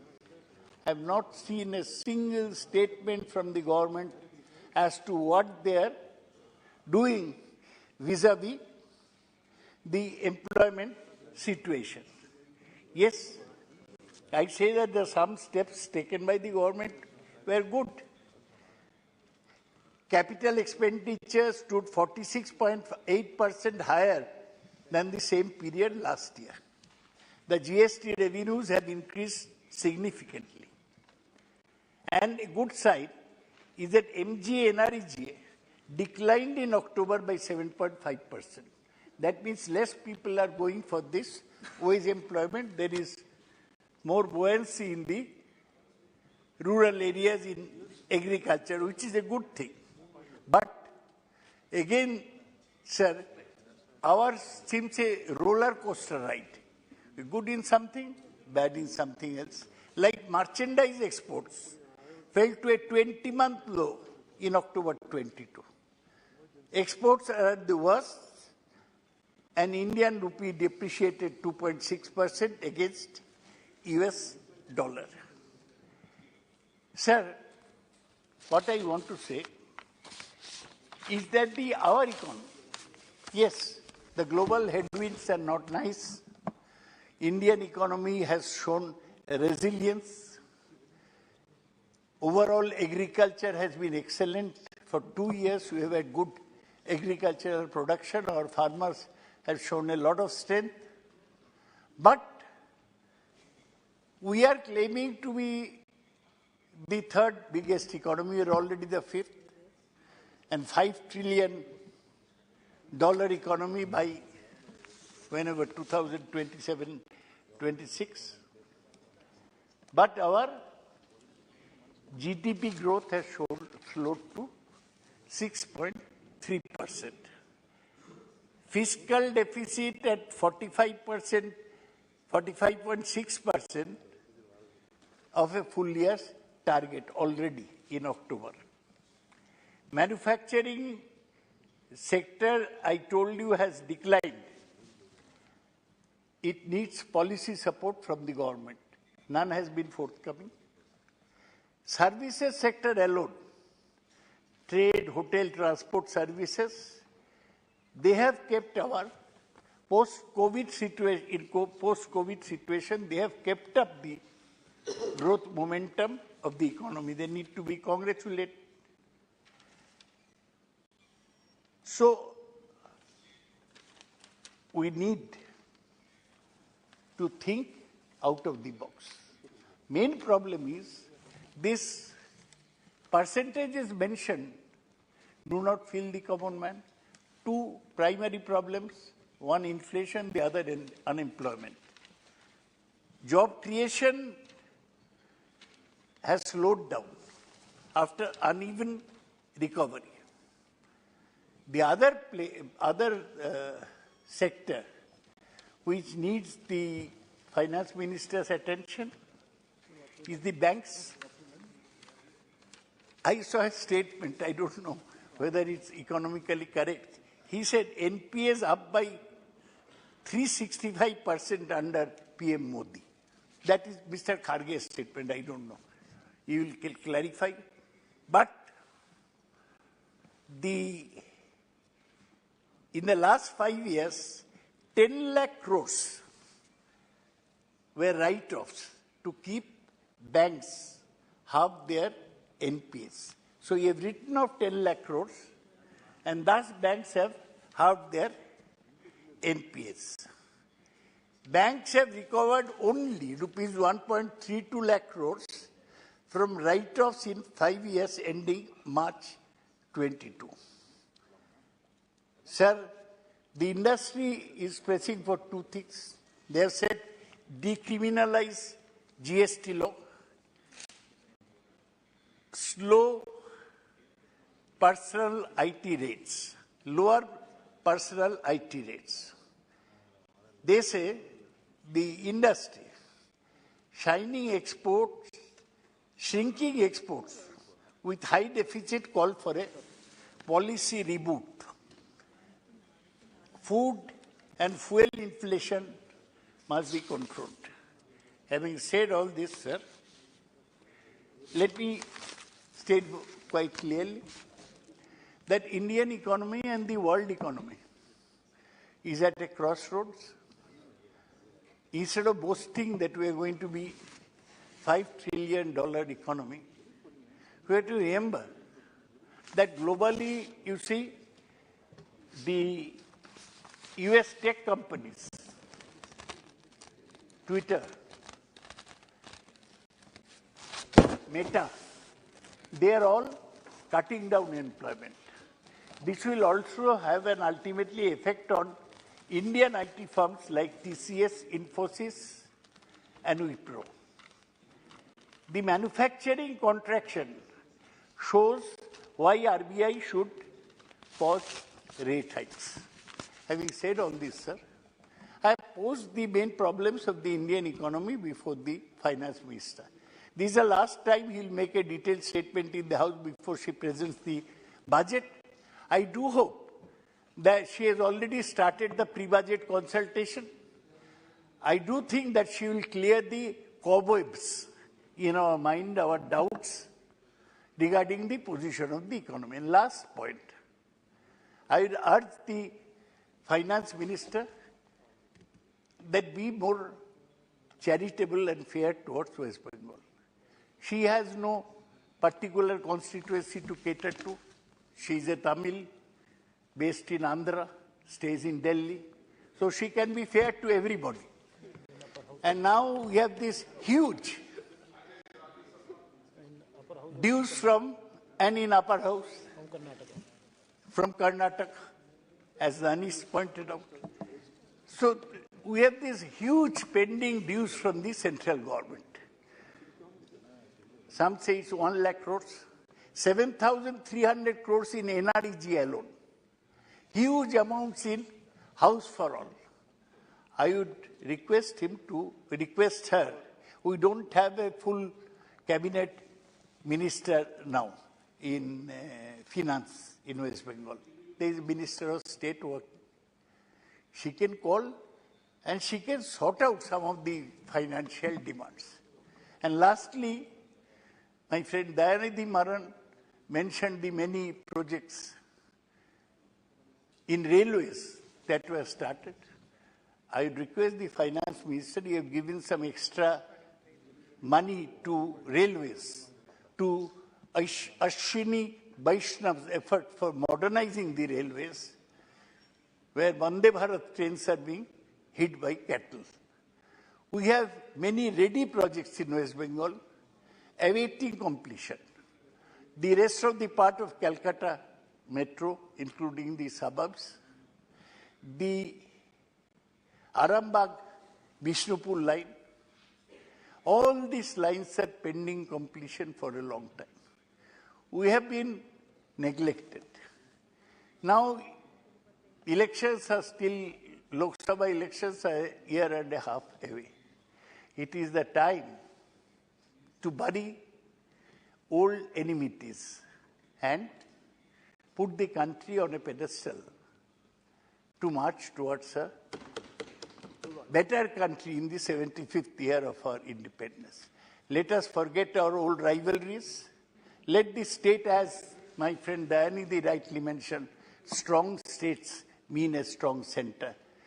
On behalf of West Bengal, I plead with the Finance Minister to help us become strong in the state of West Bengal. Thank you, sir. Shrimati I followed your Sharmishtha Sethi.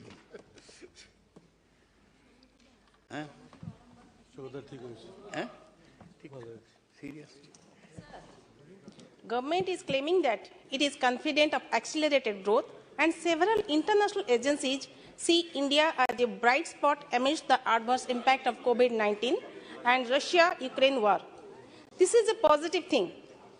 But high unemployment, increase in the number of poor people, less private investment, decline in public sector investment, and record-breaking food inflation in recent times have affected all sections of society.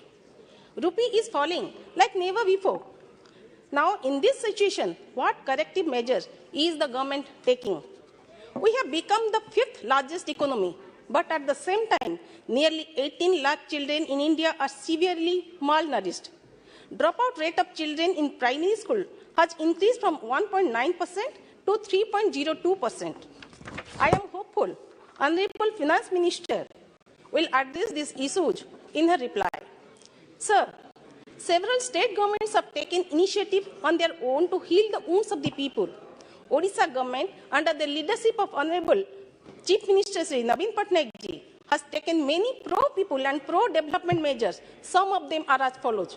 So first, the state is leading in reducing poverty, and it has come down from 63% to 29%, while 80 lakh people have climbed out of the poverty line.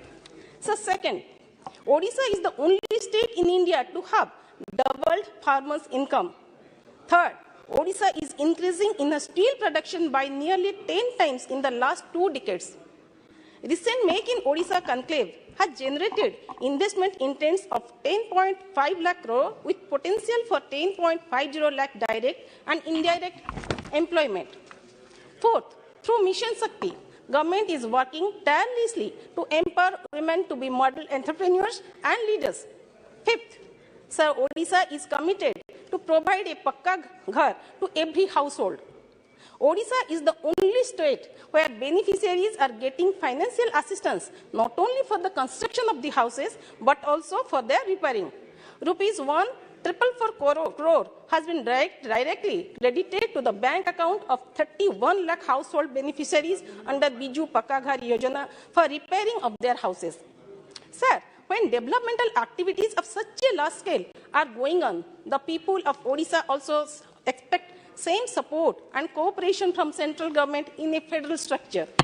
In 2019, Centre has promised Odisha in the aftermath of cyclonic storm Fani for approval of 1.84 lakh houses under the special PMAY Gramin program.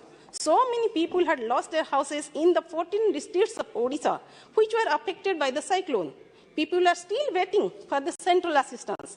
I request the central government to immediately sanction 1.84 lakh special PMAYG houses as promised to Odisha in the aftermath of cyclonic storm Fani, and also to open hours plus window to incorporate those who were not included in the list of beneficiaries under this scheme. Sir, delay in MGNREGA payment is another issue. Odisha is yet to get its dues of around 1,700 crore from the centre. Our Honorable Chief Minister has already written to Honorable Prime Minister to release the fund and also requested to review the provisions for the withdrawal, utilization and recoupment of budgetary allocation towards states revolving fund to prevent delay in payment of wages under MGNREGA.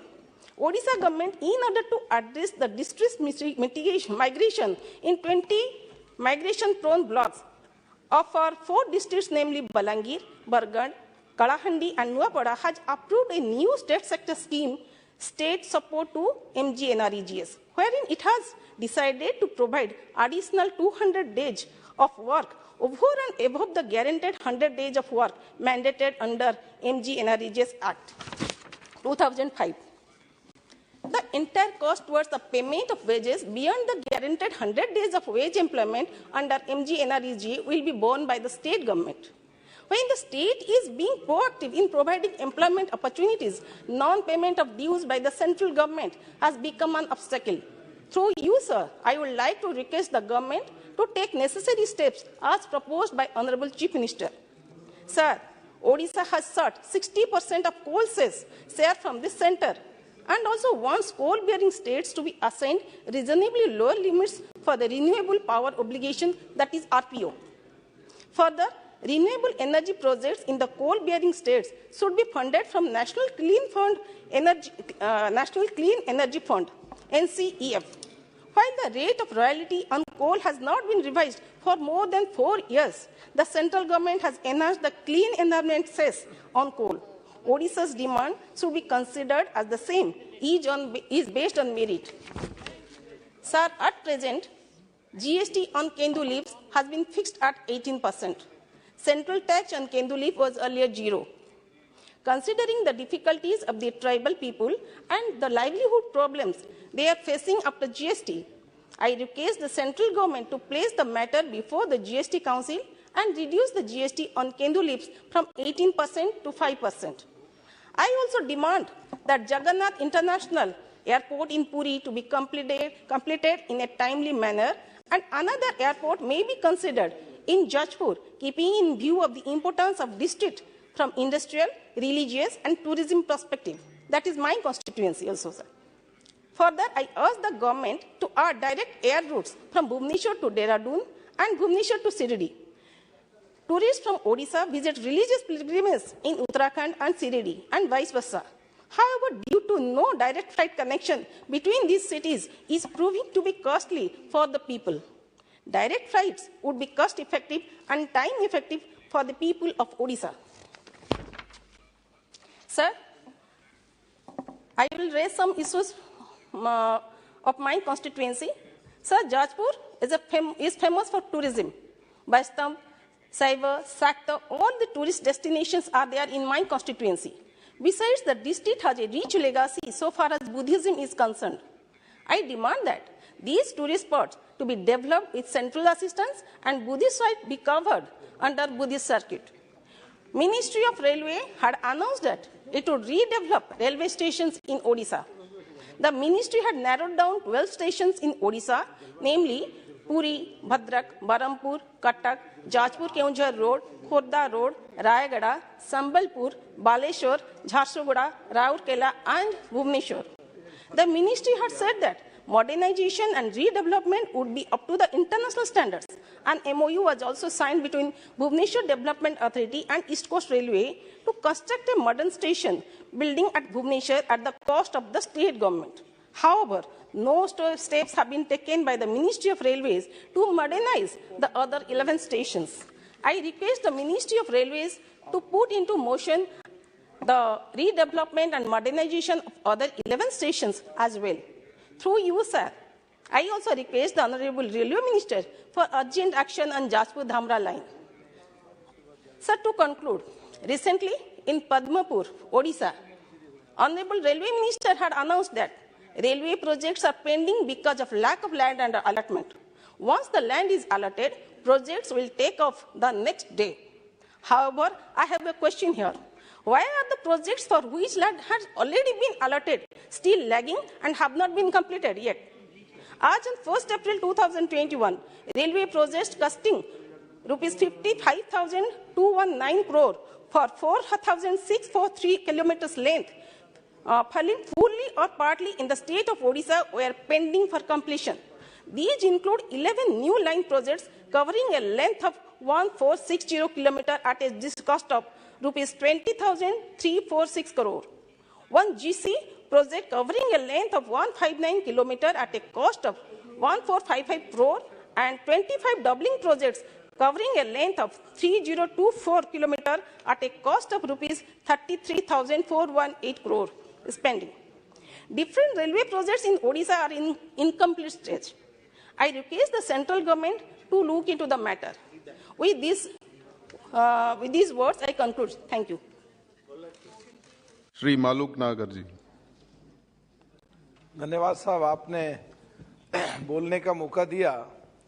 और corona महामारी के बाद देश जिन हालातों से निकल रहा है, उसमें देश जो तरक्की कर रहा है, ये बहुत अच्छी बात है। और भारत सरकार ने देश के तमाम उपक्रमों को, तमाम विभागों को बहुत सहायता दी, लेकिन किसानों को कोरोना कार्यकाल में उनकी फसलें सड़ी, उनके दूध फट गए, उनको जो कंपनसेशन मिलना चाहिए था वो नहीं मिल पाया। लेकिन देश की स्थिति ने और जो किसानों ने अपने आप को संभाला, तो पश्चिमी उत्तर प्रदेश और देश के काफी हिस्सों में गन्ना किसान हैं और गन्ने का रेट पिछले 7 सालों से केवल 10 रुपए प्रति क्विंटल बढ़ा है, जबकि कोरोना कार्यकाल में पिछले 2 सालों में चीनी का रेट करीब 1.5 गुना और 1.25 गुना हुआ है। तो जो पिछले 7 सालों की सरकार के द्वारा बढ़ी गई महंगाई का जो आंकड़ा है, उसके हिसाब से भी लगाएं तो 7 साल में करीब 55 और 60% के करीब बैठता है। तो जो गन्ने का रेट 340 था और 350 केवल हुआ है, तो 1.5 गुना करके 500 से ऊपर बैठता है। तो एक तो गन्ने किसान के बारे में सोचा जाए, उसके खाद के भी रेट बढ़े, बिजली के बिल के रेट बढ़े, मशीनरी के रेट बढ़े, जीएसटी लगी, तो गन्ने का रेट बढ़ाया जाए और कम से कम 500 रुपए क्विंटल प्रति करा जाए। और जहां से मैं आता हूं, पश्चिमी उत्तर प्रदेश, अध्यक्ष जी, वहां मेरठ और आगरा और दिल्ली कभी बराबर की हैसियत में देश में हुआ करते थे। और कोरोना कार्यकाल के बाद में केसों की संख्या, कोर्ट केसों की संख्या इतनी बढ़ गई, इतनी पेंडिंग हो गई, यहां से इलाहाबाद जाने के लिए इतनी दिक्कतों का सामना उठाना पड़ता है। और जहां लखनऊ और इलाहाबाद थोड़ी सी दूरी पे ही जो 2 जगह हाई कोर्ट है, तो ये अच्छी बात है। लेकिन ये बहुत बुरी बात है कि पश्चिम उत्तर प्रदेश के लोगों को 12-12, 14-14 घंटे ट्रेनों में जूझ करके उनके सीटें नहीं मिलती, बहुत परेशान हो जाते हैं।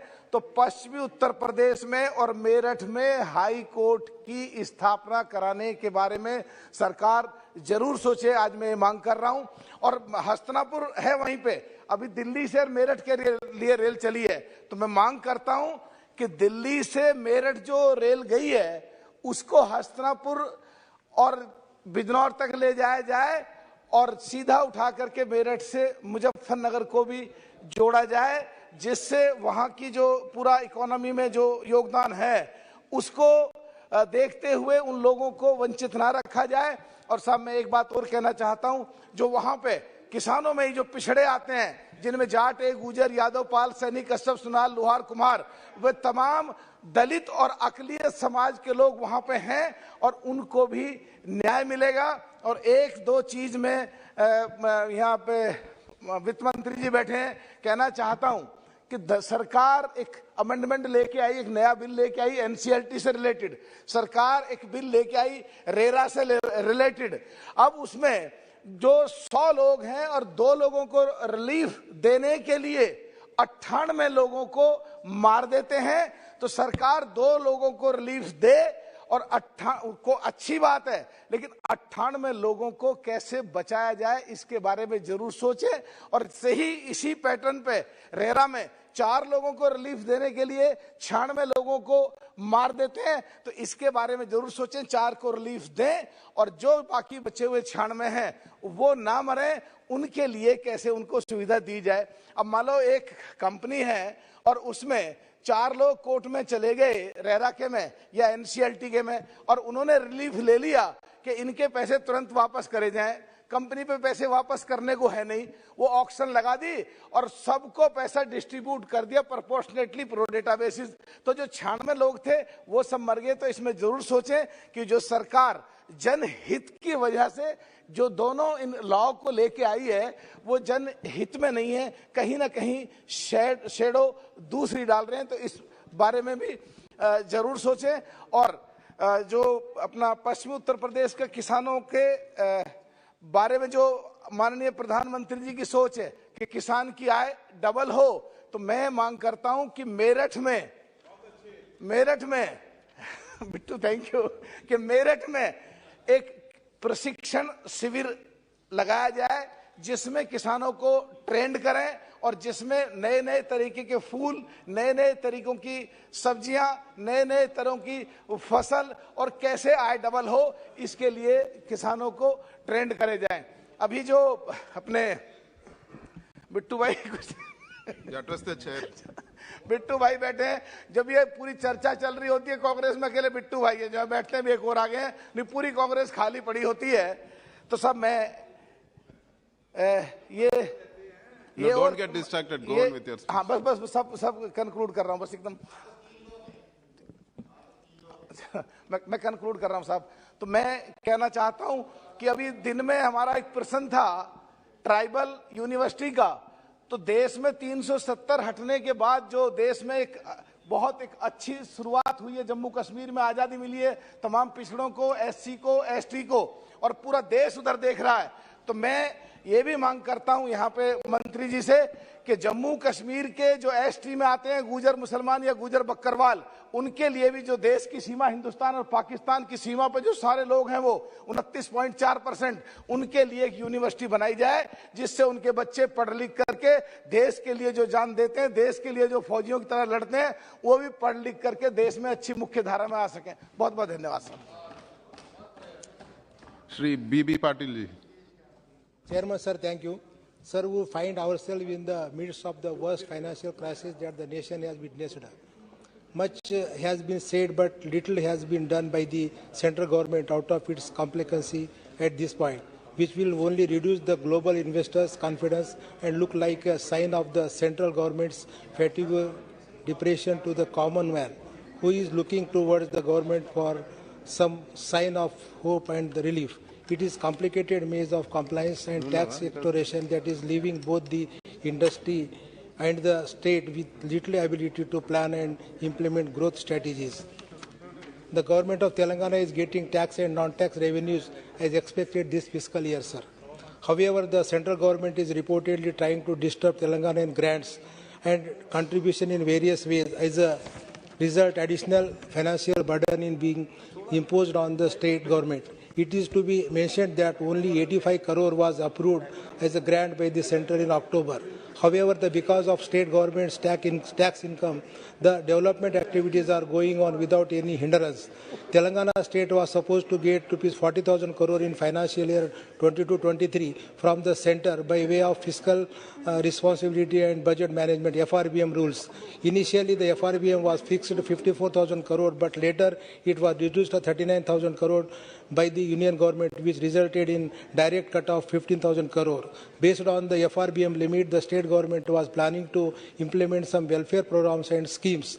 Now all that has been derailed. Similarly, the centre announced 0.5% of FRBM to best performing states and also to those states which implementing reforms in electricity sector by fixing meters to agriculture pump sets, etc. As the state government has refused to implement power reforms, it has lost another 6,000 crores, sir. The state was also deprived another 20,000 crore assistance from various financial institutions for taking up irrigation projects and thermal power plants. Institutions such as Power Financial Corporation, Rural Electrification Corporation have not disbursed loans for the last several months on the ground that they come under FRBM limits, sir. I would like to state that under the Andhra Pradesh Reorganization Act 2014, which provides special assistance for the development of 9 backward districts of Telangana under the BRGF. The central government has released so far rupees 450 crores in 4 installments each. The installment for year 19, 20, 21, 22, 22, 23, rupees 1350 crores are due for release. I request the government to kindly release the pending installments at the earliest. Even the Niti Aayog has recommended to the Department of Expenditure, Ministry of Finance and Government of India to release the said amounts. Secondly, Mission Bhagirath, which is the to supply drinking water to all the households in Telangana state, is a unique initiative to fulfill the basic needs of people, and this scheme is being lauded at the national level also. Telangana government has already projected the requirement for the operation and maintenance of the project around rupees 12,772 crores for the year 21-22. 25-26, considering the unique nature of the projects, for which our Honorable CM KCR Saab has already submitted the representations to Finance Commissioner requesting additional allocation. It may kindly be taken up as no action has still been taken in this regard. Further, I would like to mention that the geographically terrain of Telangana is such that the major rivers like Godavari and Krishna flow deep below the ground level, and therefore irrigation is possible only with multi-stage lift irrigation schemes, which requires large capital investment as well as provision of operation and maintenance and power consumption. These lift irrigations are crucial for the improvement in the farmers' income and growth in agriculture, sir. Representation by our Honorable CM KCR, sir, has already been submitted. Finance Commission requesting additional allocation for 40,169 crore towards the operation and maintenance for lift irrigation projects. I request the government to kindly intervene and get the needful done, as this will help in farmers' income and growth in the agriculture. I urge the government to adopt consultative approach with the opposition parties, the state government and the industry representatives to boost confidence in our economy. It is imperative for us to analyze where we stand if the economy must revive. With these few words, I conclude, sir. Thank you, sir. Thank you. Thanks a lot.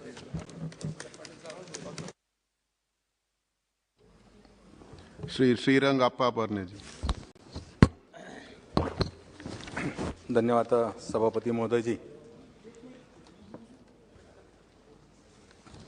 अनुदानों की मांगों पर मुझे बात रखने के लिए अवसर दिया, इस पर मैं आपका आभार प्रकट करना चाहता हूँ। अध्यक्ष जी, गए 8 सालों में प्रधानमंत्री जी नरेंद्र मोदी जी के नेतृत्व में देश में प्रगति पर काम कर रहा है और कई सारी योजनाएं, जैसे कि रोड की या रेल की हो, कई सारी योजना धीमे गति से काम कर रही। जैसे कि माननीय गडकरी के नेतृत्व में पूरे भारत में रोड का काम जलद गति से हो रहा है, लेकिन जलद गति से होने से क्वालिटी मेंटेन नहीं होती। इस पर भी मैं ध्यान आकर्षित करना चाहता हूँ। रेल विभाग द्वारा कई सारे काम मंजूर हुए, लेकिन ये काम धीमे गति से चल रहे। मेरे चुनाव क्षेत्र में करीबन 3-4 साल पहले तीसरा और चौथा ट्रैक को लोनावाला से पूना तक मंजूरी मिली थी, लेकिन आज उस पर काम नहीं हो रहा है।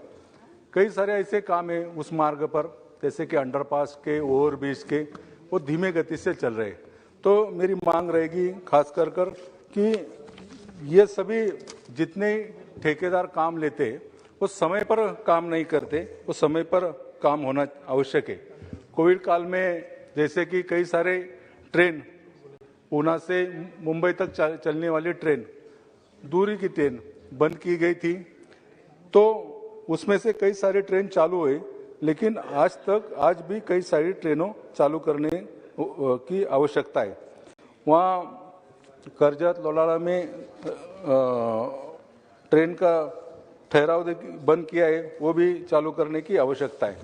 माननीय अध्यक्ष महोदय, मैं खासकर वित्त मंत्री से ये भी कहना चाहता हूँ कि मेरा क्षेत्र पर्यटकों के दृष्टि से बहुत अच्छा क्षेत्र है। जैसे कि लोनावाला, खंडाला, माथेरान जैसे हिल स्टेशन है, कार्ला, भाजा, घारापुरी जैसे ऐतिहासिक स्थल है, और शिवाजी महाराज के टाइम से वहाँ जैसे किले, कई सारे किले, तो पर्यटकों को आकर्षित करने के लिए सरकार द्वारा ऐसा कोई कदम नहीं उठाया जाता।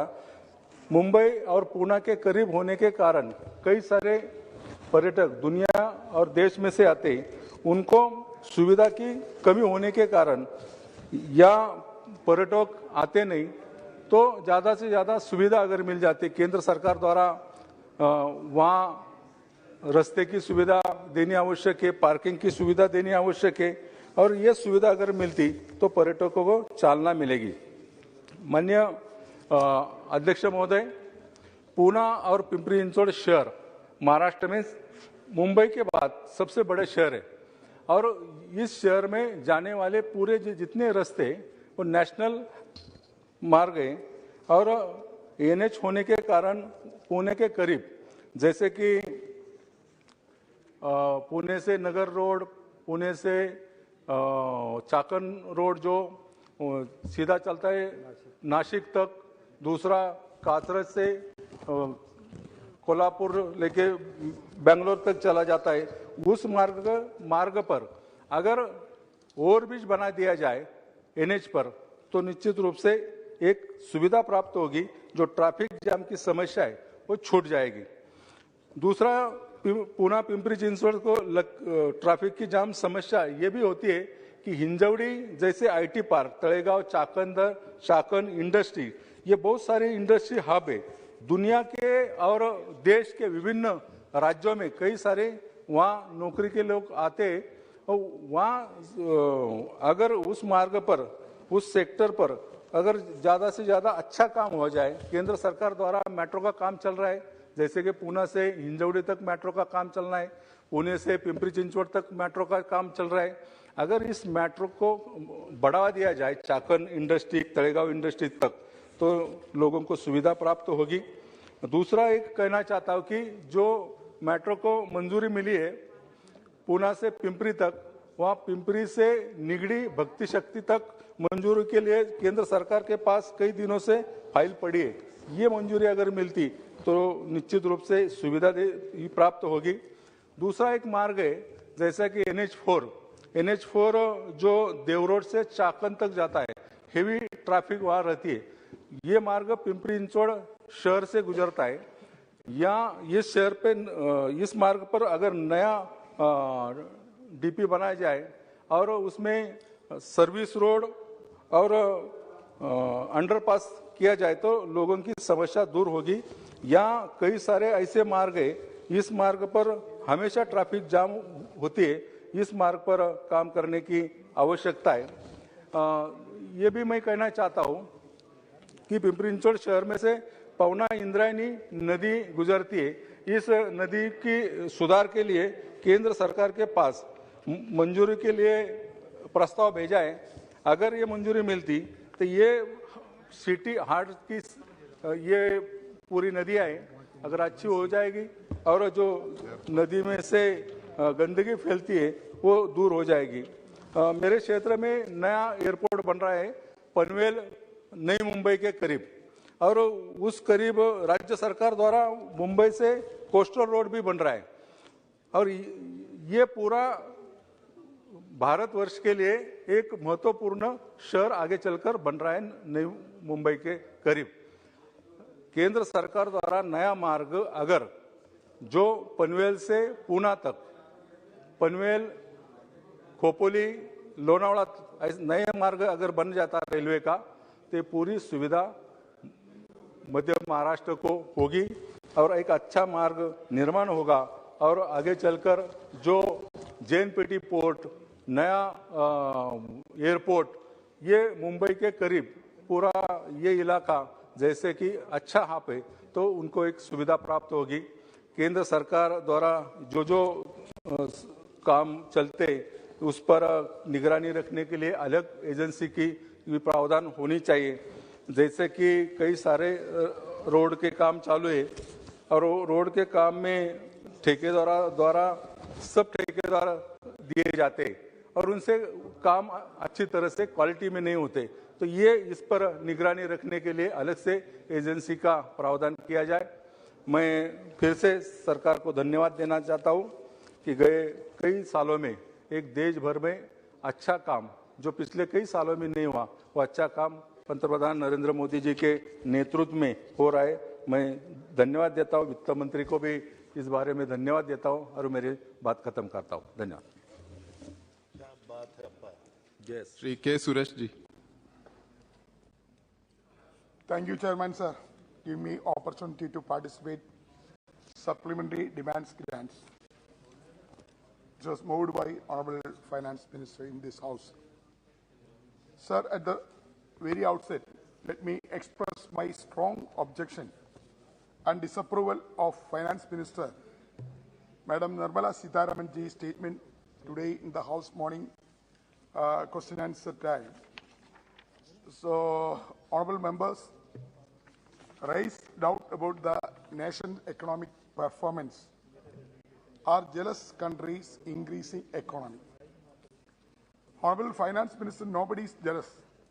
India's economy or India's progress, and it is not just the BJP who can stake claim to the nation's economic development.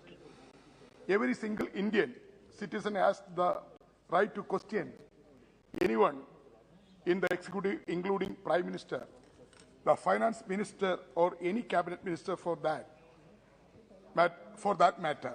It is called democracy, where people's rights are supreme, and we, the members of the Parliament, are the representatives of the people. Will India's voice and the symbols of India's poor and downtrodden.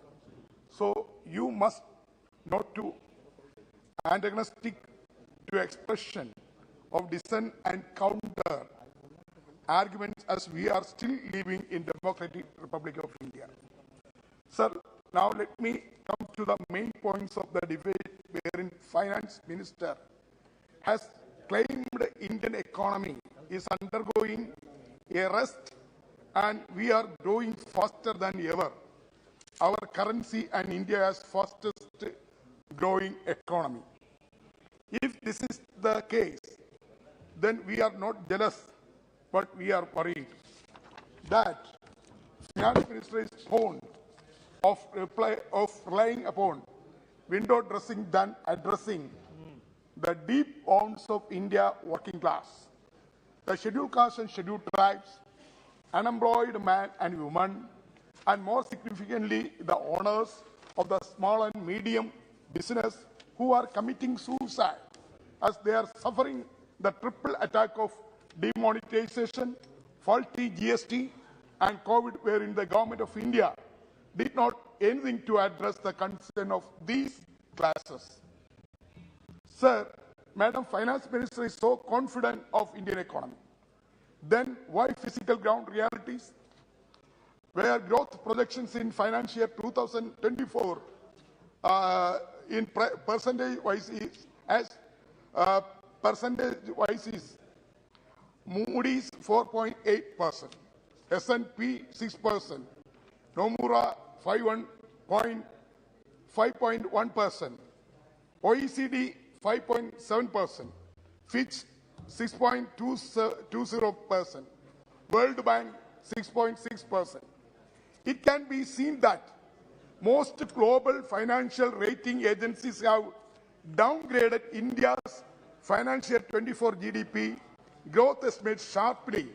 Some are even projecting a sub 5% growth for next fiscal. This means that there is concern about India's economic performance among the world leading rate agencies who keep track of Indian economy development and performance. I would also state that Nomura rating agency is one of the latest reports that India's growth rate cycle has packed and broad-based slowdown is underway. I must further state that various reports state that revenue growth has already started slowing down and GST revenues have pleated with the inflation, and there is a fall in import growth and corporate profits. Another area where the government failed in the disinvestment and the government is finding it difficult to achieve the disinvestment target of rupees 65,000 crores in the current fiscal. The government can't keep on raising the disinvestment targets year after year, as there are limited central public sector enterprises left to be monetized in future. Sir, so now we can assume the government's revenue are drying up and the new avenues of revenue are hit by domestic and international pressures. Let us further examine other indicators that deflate the government's claim of the resilient India. According to RBI August bulletin, funds raised for capital expenditure through banks, financial institutions, external commercial borrowing, foreign currency, convertible bonds, and initial public offers dipped 28% from rupees 2071 374 crores in financial year 2022, 1,094 crores financial year 2022. In this growth, despite corporate tax cut from 30% to 22%. Mr. Chairman, sir, the CMI data says, CMIE, not CME, CMIE data says capital expenditure on new projects nearly have from 8.18 lakh crore in January-March financial year 22 to 4.2 lakh crore in April-June financial year 23. So, Honorable Member Jain Singh Ji's keenly listened to my arguments. I hope that he will give a reply when he is going to speak. According to the World Bank, private sector gross fixed capital formation in GDP dip from 31% to 2011 to 22% in 2020. Total gross fixed capital formation came down from 34.3% to GDP in financial 12 to 30.4% of financial year 22. Is this something that anyone must be jealous? We must be worried. Employment scenario. As per CMIE data, the urban employment rate rose to 8.96% of the November from 7.21% of the previous month, while the rural unemployment rate slipped to 7.55% from 8.0%. The data showed. So again, that talks on India rising and progressing in economic development front in a fake projection, as there is no jobs in urban areas and people returning to rural areas push demand in rural areas, which is caused by a sudden surge, and that cannot be called as growth. So the data clearly shows that the unemployment rate is far higher than the government to feel happy. So we are not jealous at all. We are very much worried, Madam Finance Minister.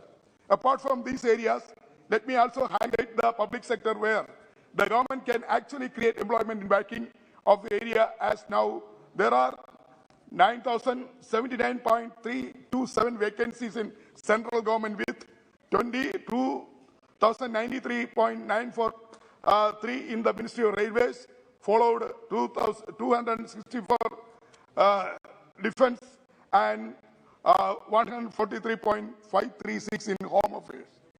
The data indicates unemployment in the public sector is equally severe, and government is failure to address in the concern the youth who are employed.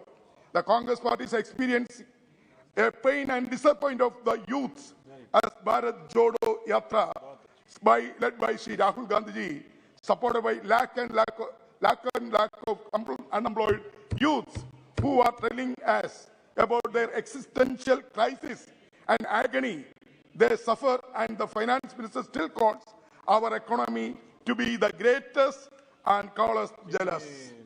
So Apart from this, I would like to state that owing the financial crisis, the Indian government must be not grant to financial support Kerala state, and the government of Kerala has submitted the wasted precious public resources introducing Silver Line rail project, which is nothing but a wasteful expenditure of public money. I am pointing out the Kerala issue, sir, in the supplementary demands grants. Sir, the government of Kerala pressurizing to central government. I am concluding.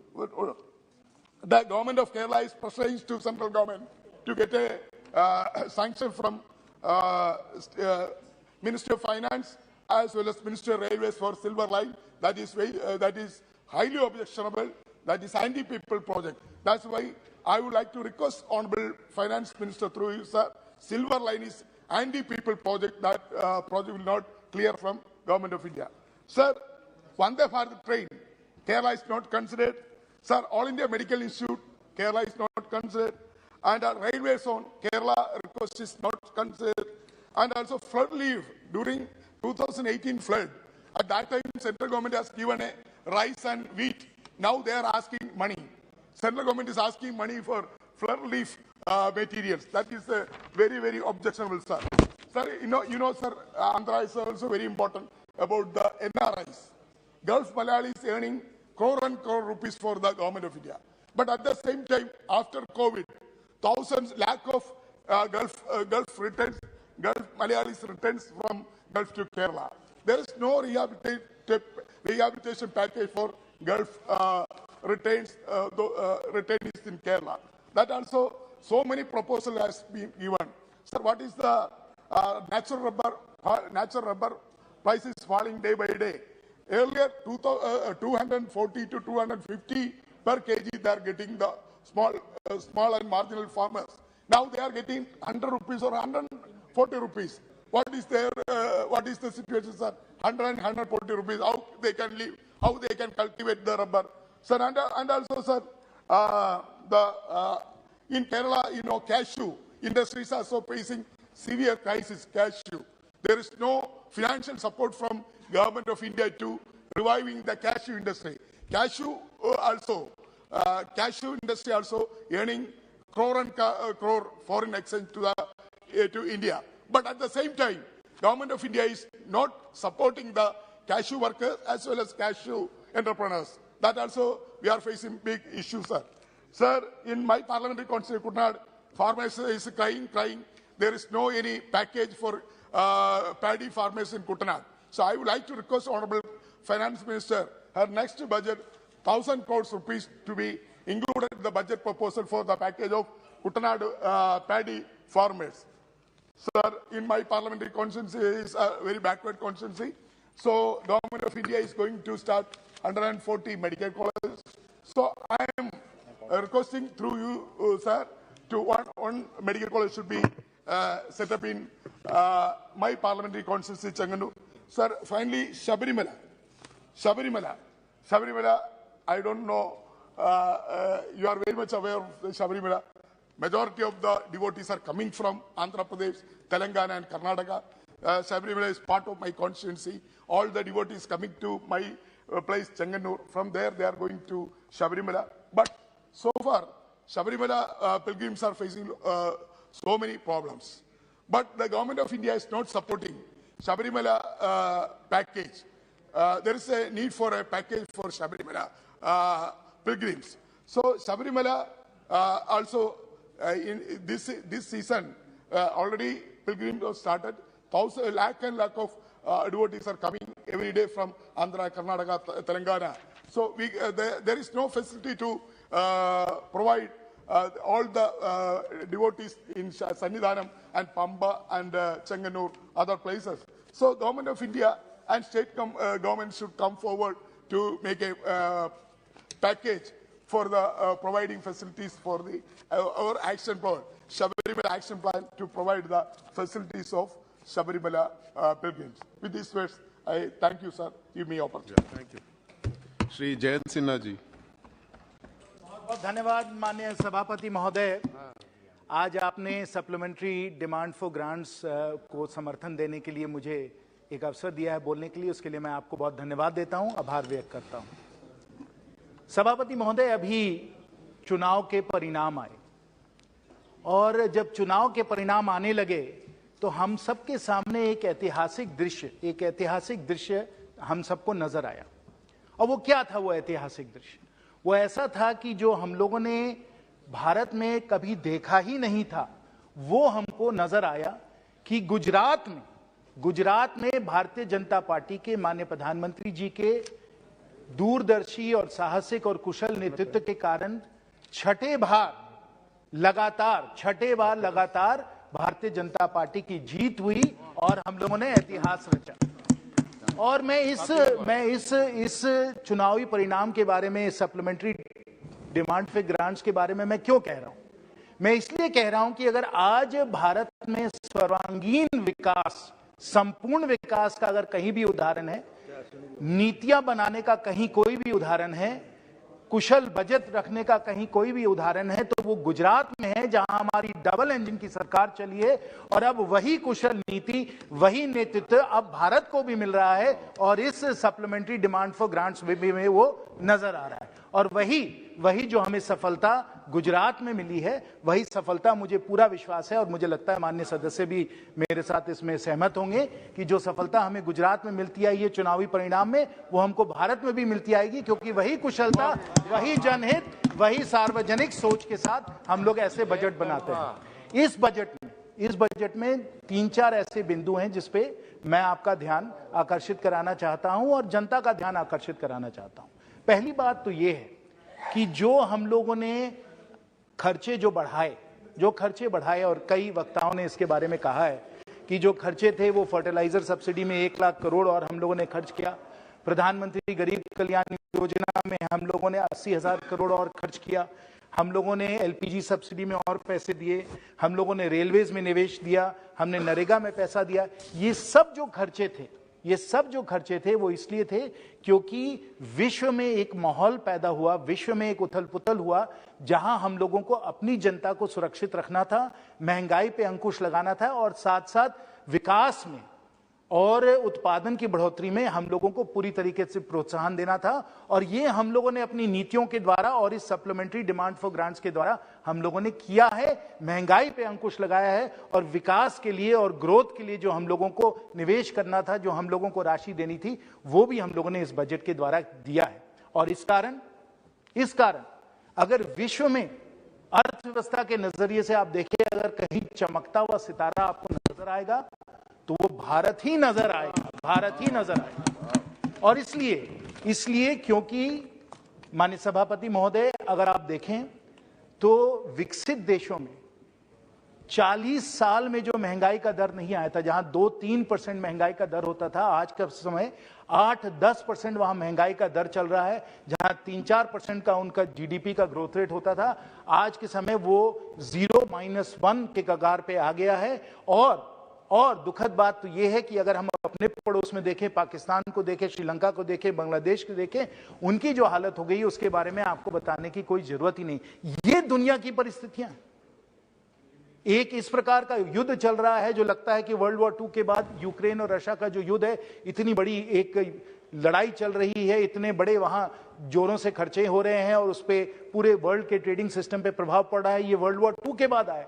इन परिस्थितियों में, Covid के बाद, तब भी इस demand for grants के द्वारा, budget के द्वारा और कुशल नीतियों के द्वारा हम लोगों ने सब जो हमारे मैक्रो इकोनॉमिक पैरामीटर्स हैं, चाहे वो महंगाई हो, चाहे वो हम लोगों का ग्रोथ रेट हो, चाहे वो निवेश हो, चाहे वो शेयर बाजार हो, चाहे वो फॉरेन इन्वेस्टमेंट हो, अगर आप आंकड़े को देखें, आज उन सब आंकड़ों में भारत पूरे विश्व में नंबर 1 आज के समय हम लोगों को माननीय वित्त मंत्री जी और माननीय प्रधानमंत्री जी के कुशल नेतृत्व के कारण हम अपने को पा रहे हैं। तो ये हम लोगों ने काम किया है। और कई बार मुझसे लोग पूछते हैं कि अगर हम लोगों को भारत की नीति को समझना है तो हम इसे कैसे समझें, कौन से ऐसे विशेष जो आपकी नीतियां हैं जिसके द्वारा ये जो चमकता हुआ सितारा जो हमारा भारत बना है, ये कैसे बना है।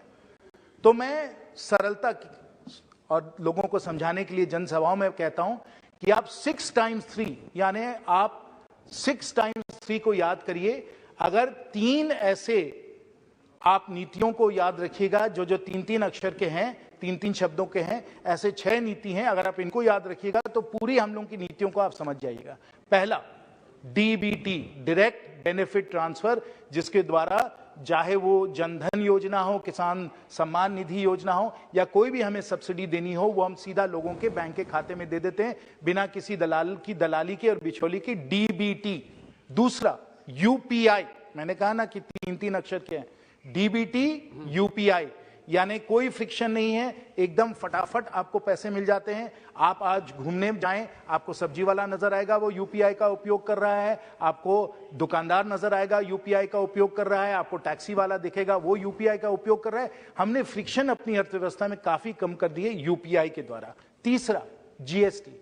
अभी निशिकांत जी बता रहे थे कि अपेक्षा थी कि जीएसटी में 1 लाख करोड़, 1.25 लाख करोड़ आएगा, लेकिन इस कुशलता से हम लोगों ने इसको अमल किया है, इसको निरंतर हम लोग बेहतर बनाते चले गए हैं कि आज 1 लाख, 1.25 लाख करोड़ नहीं, 1.5 लाख करोड़ तक हम लोगों का रेवेन्यू कलेक्शन हो रहा है। ये जीएसटी का हम लोगों का फायदा हुआ है। फिर आगे हम लोग आते हैं एक और नीति पे, IBC, insolvency and bankruptcy code. इसके द्वारा जो कंपनियां बैंकरप्ट होती हैं, जो कंपनियां डिफॉल्ट करती हैं, एनपीए होती हैं, उनके एसेट्स हम लोग लेकर उनको फिर रीपर्पस करके अच्छी तरीके से उनको हम लोग चला सकते हैं। और इसका मैं कई आपको उदाहरण दे सकता हूं। इलेक्ट्रो स्टील का प्लांट ही है हमारे बोकारो में, जिसको वेदांता ने लेकर आज फिर नए सिरे से चला दिया है। तो ये आईबीसी के कारण ये एसेट्स का जो हम लोगों ने पूरी तरीके से रिफर्बिशमेंट कराया है, ये भी अनोखी एक बात है। फिर मैं 5वीं बात पे आता हूं, AIL, एयर इंडिया लिमिटेड। इस पे भी चर्चा हुई थी, माननीय शशि थरूर जी ने इसके बारे में कहा, माननीय निशिकांत जी ने भी इसके बारे में कहा। मैं सिर्फ आप लोगों का इस पे एक महत्वपूर्ण निवेश के बारे में बताना चाहता हूं। कल ही अगर आपने अखबार में पढ़ा होगा, आपने देखा होगा कि एयर इंडिया अब टाटा ने जिसने ले ली है, उसमें 500 प्लेन का एयर इंडिया कह रहा है वो ऑर्डर करेगा। 500 प्लेन में आपको नैरो बॉडीज भी मिलेंगे, वाइड बॉडीज भी मिलेंगे। ये निवेश हो रहा है क्योंकि हम लोगों ने एयर इंडिया का प्राइवेटाइजेशन किया, एयर इंडिया टाटा के पास गया, टाटा अब निवेश कर रहा है। इसमें रोजगार का भी सृजन होगा, इसमें निवेश भी होगा, और दूर दूर तक अगर आपको जहां भी जाना होगा विमान सेवा आपको मिल जाएगी। ये भी हम लोगों ने एविएशन में एयर इंडिया के प्राइवेटाइजेशन के द्वारा हम लोगों ने किया है। ये भी एक 3 अक्षर का शब्द है, AIL, इसको भी आप समझ लीजिए। और अंतिम, और अभी सुरेश जी ने कहा कि उनको चिंता है रोजगार के बारे में, हम सबको चिंता है रोजगार के बारे में। हम चाहते हैं कि हमारे युवा जो हैं, प्रतिभावान, ऊर्जावान हमारे युवा वर्ग के लोग हैं, इन लोगों को बेहतर से बेहतर रोजगार मिले और उनकी प्रोडक्टिविटी वर्ल्ड क्लास हो, और उनको आगे के समय भी, आज सिर्फ नहीं, आगे के समय भी उनको अच्छे करियर के अपॉर्चुनिटीज मिले। और इसमें माननीय वित्त मंत्री जी ने बहुत बढ़िया एक नीति बनाई है, माननीय प्रधानमंत्री जी ने इसकी घोषणा की, और वो है एक और 3 अक्षर का एक मामला, और वो है PLI, production linked incentives. Production linked incentive सिर्फ एक क्षेत्र में नहीं, अनेकों क्षेत्रों में, करीब 15 क्षेत्र में प्रोडक्शन लिंक्ड इंसेंटिव्स को हम लोगों ने लागू किया है। इसके द्वारा नए नए कारखाने खुल रहे हैं, जो हम लोगों के लिए, हमारे अर्थव्यवस्था के लिए, आगे के भविष्य के लिए बहुत ही महत्वपूर्ण सेक्टर्स हैं, जैसे कि सोलर पैनल मैन्युफैक्चरिंग, जैसे बैटरी मैन्युफैक्चरिंग, जहां सेमीकंडक्टर मैन्युफैक्चरिंग है। उसके बारे में मैं सेमीकंडक्टर मैन्युफैक्चरिंग के बारे में बताऊं कि गुजरात में फॉक्सकॉन और वेदांता का सेमीकंडक्टर मैन्युफैक्चरिंग का शायद 1 लाख करोड़ का कारखाना आ रहा है, वो भी PLI के द्वारा आ रहा है। और इसके कारण गुजरात को तो विकास मिलेगा ही मिलेगा, लेकिन हम भी अपने देश को, अपनी टेक्नोलॉजी को सुरक्षित रख पाएंगे, क्योंकि सेमीकंडक्टर्स के लिए हमें बहुत जरूरत है। अगर हमारी आधुनिक अर्थव्यवस्था होनी है, अगर हमको इलेक्ट्रिक व्हीकल्स हम लोग चाहते हैं, कंप्यूटर हम लोग चाहते हैं, नई नई टेक्नोलॉजी अपनाना चाहते हैं, तो जब तक हम अपने देश में सेमीकंडक्टर्स नहीं बना पाएंगे तो हम आगे विकास नहीं कर सकते हैं। तो जैसे मैंने कहा 6x3, ये 6 नीतियां हैं, 3-3 अक्षरों वाली। इनको मैं विपक्ष के सब अपने साथियों को मैं कहूंगा, ये कुंजी बना लीजिए, इनको लिख लीजिए। जब भी आप भूल जाएं कि विकास क्या हो रहा है तो इस कुंजी को देख लीजिए। 6x3 सरल एक फॉर्मूला है, उसका उपयोग करिएगा, आपको पता चल जाएगा। और मुझे लगता है आप मेरे साथ पूरी तरीके से सहमत भी होंगे कि ये 6x3 का फॉर्मूला जो है बहुत ही कामयाब हुआ है, बहुत सफल हुआ है और बहुत प्रभावशाली हुआ है। तो माननीय सभापति महोदय, अगर हमें विकास को एक सुदृढ़ता देनी है, विकास को एक ऊर्जा देनी है, तो हमें ऐसे नीतियों को अपनाना पड़ेगा जो ना सिर्फ आज के दिन लेकिन अगले दशकों में भी भारत को आगे ले जा सकते हैं। $3 ट्रिलियन की economy, world's 5th largest economy, तो हम लोग बन ही चुके हैं। अब अनुमान है कि जल्द $5 ट्रिलियन की इकोनॉमी होगी, हम लोग 3rd लार्जेस्ट इकोनॉमी दुनिया की बन जाएंगे, आगे $10 ट्रिलियन की इकोनॉमी बनेगी। ये सब बनेगी क्योंकि माननीय प्रधानमंत्री जी के दूरदर्शी सोच है, सोच भारत की है, और वो जब ये नीतियां बनाते हैं तो वो भारत को एक ताकत देते हैं, भारत को एक शक्ति देते हैं, भारत को एक ऊर्जा देते हैं। और जब ये माननीय प्रधानमंत्री जी, माननीय वित्त मंत्री जी ऐसे कुशल नीतियां बना रहे हैं, ये बहुत दुखद बात है। और मैं अपने विपक्ष के साथियों को मैं अनुरोध करूंगा, विनती करूंगा, क्योंकि मुझे अर्थव्यवस्था के बारे में कुछ मालूम है, कि ये जो आप लोगों की रेवड़ी की जो नीतियां बन रही हैं, ये भारत को ले डुबाएंगी। जहां जहां डबल इंजन की सरकार है, हम लोग अपने राज्यों को हम लोग स्टेबल रखें, राज्यों में हम लोग अच्छी हम लोग नीतियां बना रहे हैं, वित्तीय परिस्थितियों को संभाले हुए हैं। लेकिन जहां जहां डबल इंजन सरकार नहीं है, चाहे वो राजस्थान हो, चाहे वो पंजाब हो, चाहे वो वेस्ट बंगाल हो, और अब हिमाचल हो, दिल्ली हो, सब जगह चाहे वो रेवड़ी वाला मामला हो, संदेश वाला मामला हो, जलेबी वाला मामला हो, हम लोग सिर्फ यही देख रहे हैं। हम लोग सिर्फ इस प्रकार की सस्ती लोकप्रियता के लिए हम देख रहे हैं कि नीतियां बनाई जा रही हैं। और अभी जो ओल्ड पेंशन स्कीम की जो बात चली है, इसमें देखिए, आप चाह रहे हैं कि आज आप इससे फायदा लें, आप इसके द्वारा अपने पैसे और अपनी आमदनी को बढ़ाएं। मैं राज्य की बात कर रहा हूं, लेकिन आप किसका पेट काट के ऐसा कर रहे हैं? आप अपने बच्चों का पेट काट के अपना आज जो है भोजन चला रहे हैं। ये कैसे हो सकता है? ये कोई भी समझदार व्यक्ति, कोई भी व्यक्ति जो देश के बारे में चिंता करे, वो कैसे कर सकता है? लेकिन तब भी सस्ती लोकप्रियता के लिए, चुनाव जीतने के लिए आप लोग ऐसे ऐसे वादे करते हैं जो देश को बहुत हानिकारक और बहुत ही नष्ट करने वाली ये नीतियां हैं। और आप देख लीजिए, आप हम लोगों के पड़ोस में श्रीलंका का अगर आप उदाहरण देख लें, वहां भी इस प्रकार के कुछ वादे किए गए, वहां भी कुछ ऐसी नीतियां लाई गई, और आज जो श्रीलंका की दुर्दशा है वो हम लोग सब लोग उससे परिचित हैं। तो आप अपने राज्यों को इस प्रकार नष्ट न करें, अपने राज्यों के बारे में सोचें, क्योंकि अगर आपके राज्य डूबेंगे, आपके राज्यों में ये सब संकट आएगा, तो वो केंद्र सरकार को ही, हम ही लोगों को इसको बचाना पड़ेगा। अंत में बस यही कहना चाहूंगा कि सस्ती लोकप्रियता से आप अपनी गाड़ी को ज्यादा आगे नहीं चला सकेंगे। एक बार आप भले जीत जाएं, लेकिन जब अगली बार आपको जनता का सामना करना पड़ेगा, तब आपके पास कोई जवाब नहीं होगा। और मैं इसका उदाहरण अपने ही राज्य झारखंड के बारे में, मेरे झारखंड के सब यहाँ साथी बैठे हैं, मैं झारखंड के बारे में बताना चाहता हूं, जहां सस्ती लोकप्रियता के लिए माननीय मुख्यमंत्री जी ने कई वादे किए, लेकिन आज एक भी वादा वो नहीं पूरा कर पा रहे हैं, चाहे वो रोजगार का हो, चाहे वो निवेश का हो, चाहे वो इंफ्रास्ट्रक्चर का हो। क्योंकि जब आपकी नीतियां ही नहीं ठीक है, जब आपकी सोच ही भ्रष्ट है, तो आप जनता को कैसे आप लाभ दिलवा सकते हैं? हमारे ही क्षेत्र हजारीबाग में मैं आपको बता दूं कि कई जगह हम लोगों को रेलवे ओवरब्रिज बनाना है, टोकी सूद में बनाना है, कुर्से में बनाना है।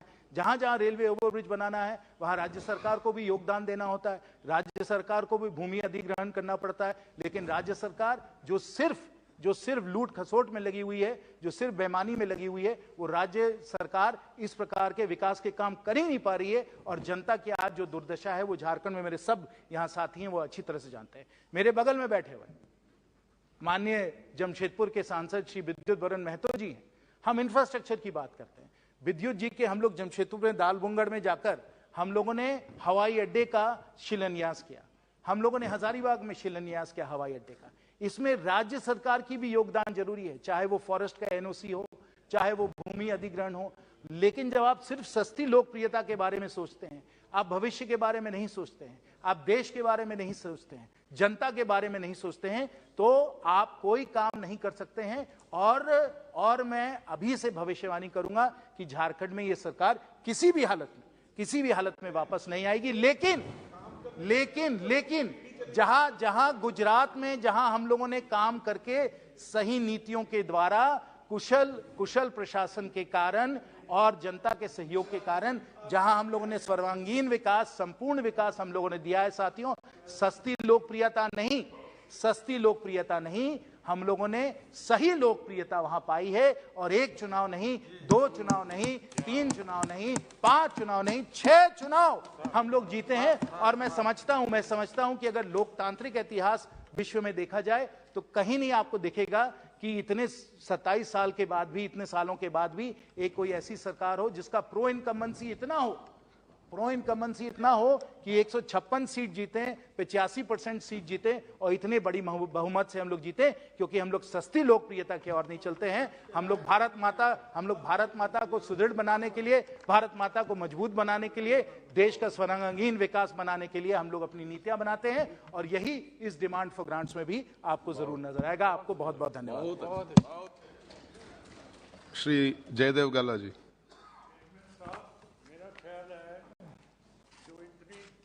सरकार उन्होंने बनाई है, जयदेव जी, वो मुसलमान को मार के बनाई है।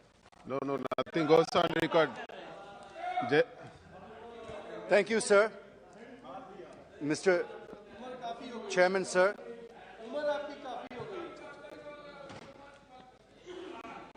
Thank you, sir.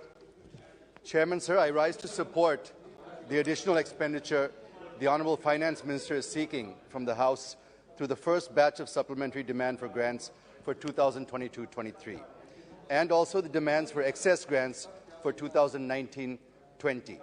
Sir, I will be brief and crisp since time given to me is very little. Sir, let me start with the issues of my state of Andhra Pradesh first.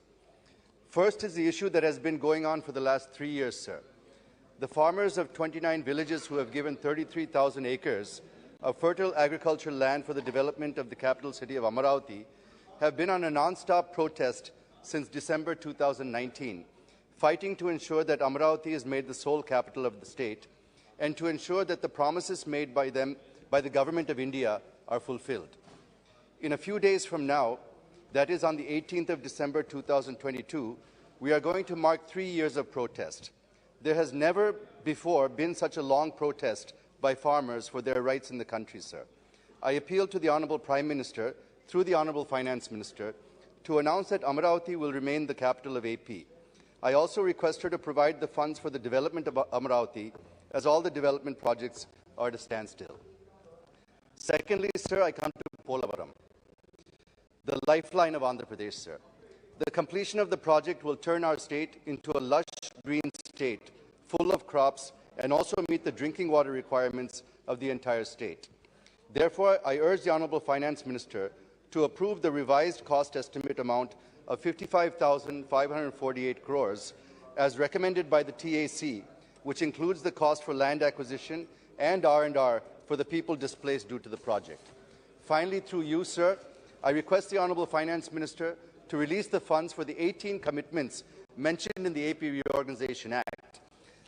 Through you, sir, I would like to remind the government that this is the final budget that is going to be presented before the 10-year deadline that is mentioned in the AP Reorganisation Act comes to a close. And therefore, all of the commitments legally and through the act made by this House should be completed in full by 2020. So the next budget is extremely important for us.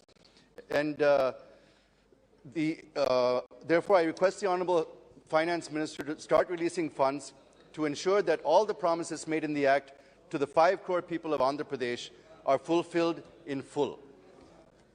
Sir, I now come to the supplementary demand for grants and the demand for excess grants. Firstly, rupees 1.09 lakh crores the FM has sought for fertilizer subsidy to farmers. This increase in fertilizer subsidy is primarily due to geopolitical reasons and logistics issues that have arisen due to the Russia-Ukraine crisis. Both are major suppliers of fertilizer to India, and the war between them has disrupted the flow of fertilizers. This demand is also justified since it is meant for farmers. But here I wish to make a point that the Honourable Prime Minister, while inaugurating the Ramagundam Fertilizer Corporation, is on record saying that we need about 2.5 lakh crores for fertilizers. If you add the 1.05 lakh crores provisioned as fertilizer subsidy in the 22-23 budget, with the 1.09 lakh crores proposed now, it comes to about 2.14 lakh crores. So I would be grateful if the Honourable Minister can explain how she is going to fill the gap of around 36,000 crores, sir. The next demand is about the 30,000 crores towards payment of LPG subsidy to OMCs and the subsidy under the PM Ujjwala Yojana. This is also a welfare measure which nobody can oppose and hence justified. Sir, on the one hand, we have been pushing hard to make India Atmanirbhar, while on the other hand, we are not able to tap the resources that we have. I will give an example, sir. Andhra Pradesh, with nearly 1,000 kilometers of coastline, is having the second longest coastline in India. More than 27 billion cubic meters of natural gas reserves are yet to be recovered from inland and offshore sources in Andhra Pradesh. There are also reserves in Gujarat and the Northeast. The point is, if we are able to tap these resources, we can save huge foreign exchange and also achieve the objective of becoming Atmanirbhar. I am saying this because we import 60% of our LPG requirement from other countries. Moreover, some natural gas pipelines have also been conceived, such as the Kakinada to Vizag to Srikakulam, which was to be completed in June 2021, but not yet completed. Similarly, there was also a proposal to lay a natural gas pipeline from Kakinada to Vijayawada to Nellore as a part of the government's One Nation, One Gas Grid project. I request the Honourable Finance Minister to clear these from her ministry so that they can be completed as per the schedule, which will help in reducing our dependence on foreign countries, sir. The third major head under which the Honourable Finance Minister sought approval of this House is 16,400 crore for Narega. Well, this also cannot be objected to, since it is also a welfare measure and meant exclusively for the poor. But taking advantage of this opportunity, sir, I wish to make a couple of points on Narega. How long are we going to ask poor, unskilled labour to do manual, unskilled work, sir? Shri Narendra Modi ji, after becoming the Prime Minister, is on record saying that even after 6 decades of our independence, we are still making people dig in for their livelihood. Why cannot we provide them skills, sir, so that they can do other skilled jobs and earn even more?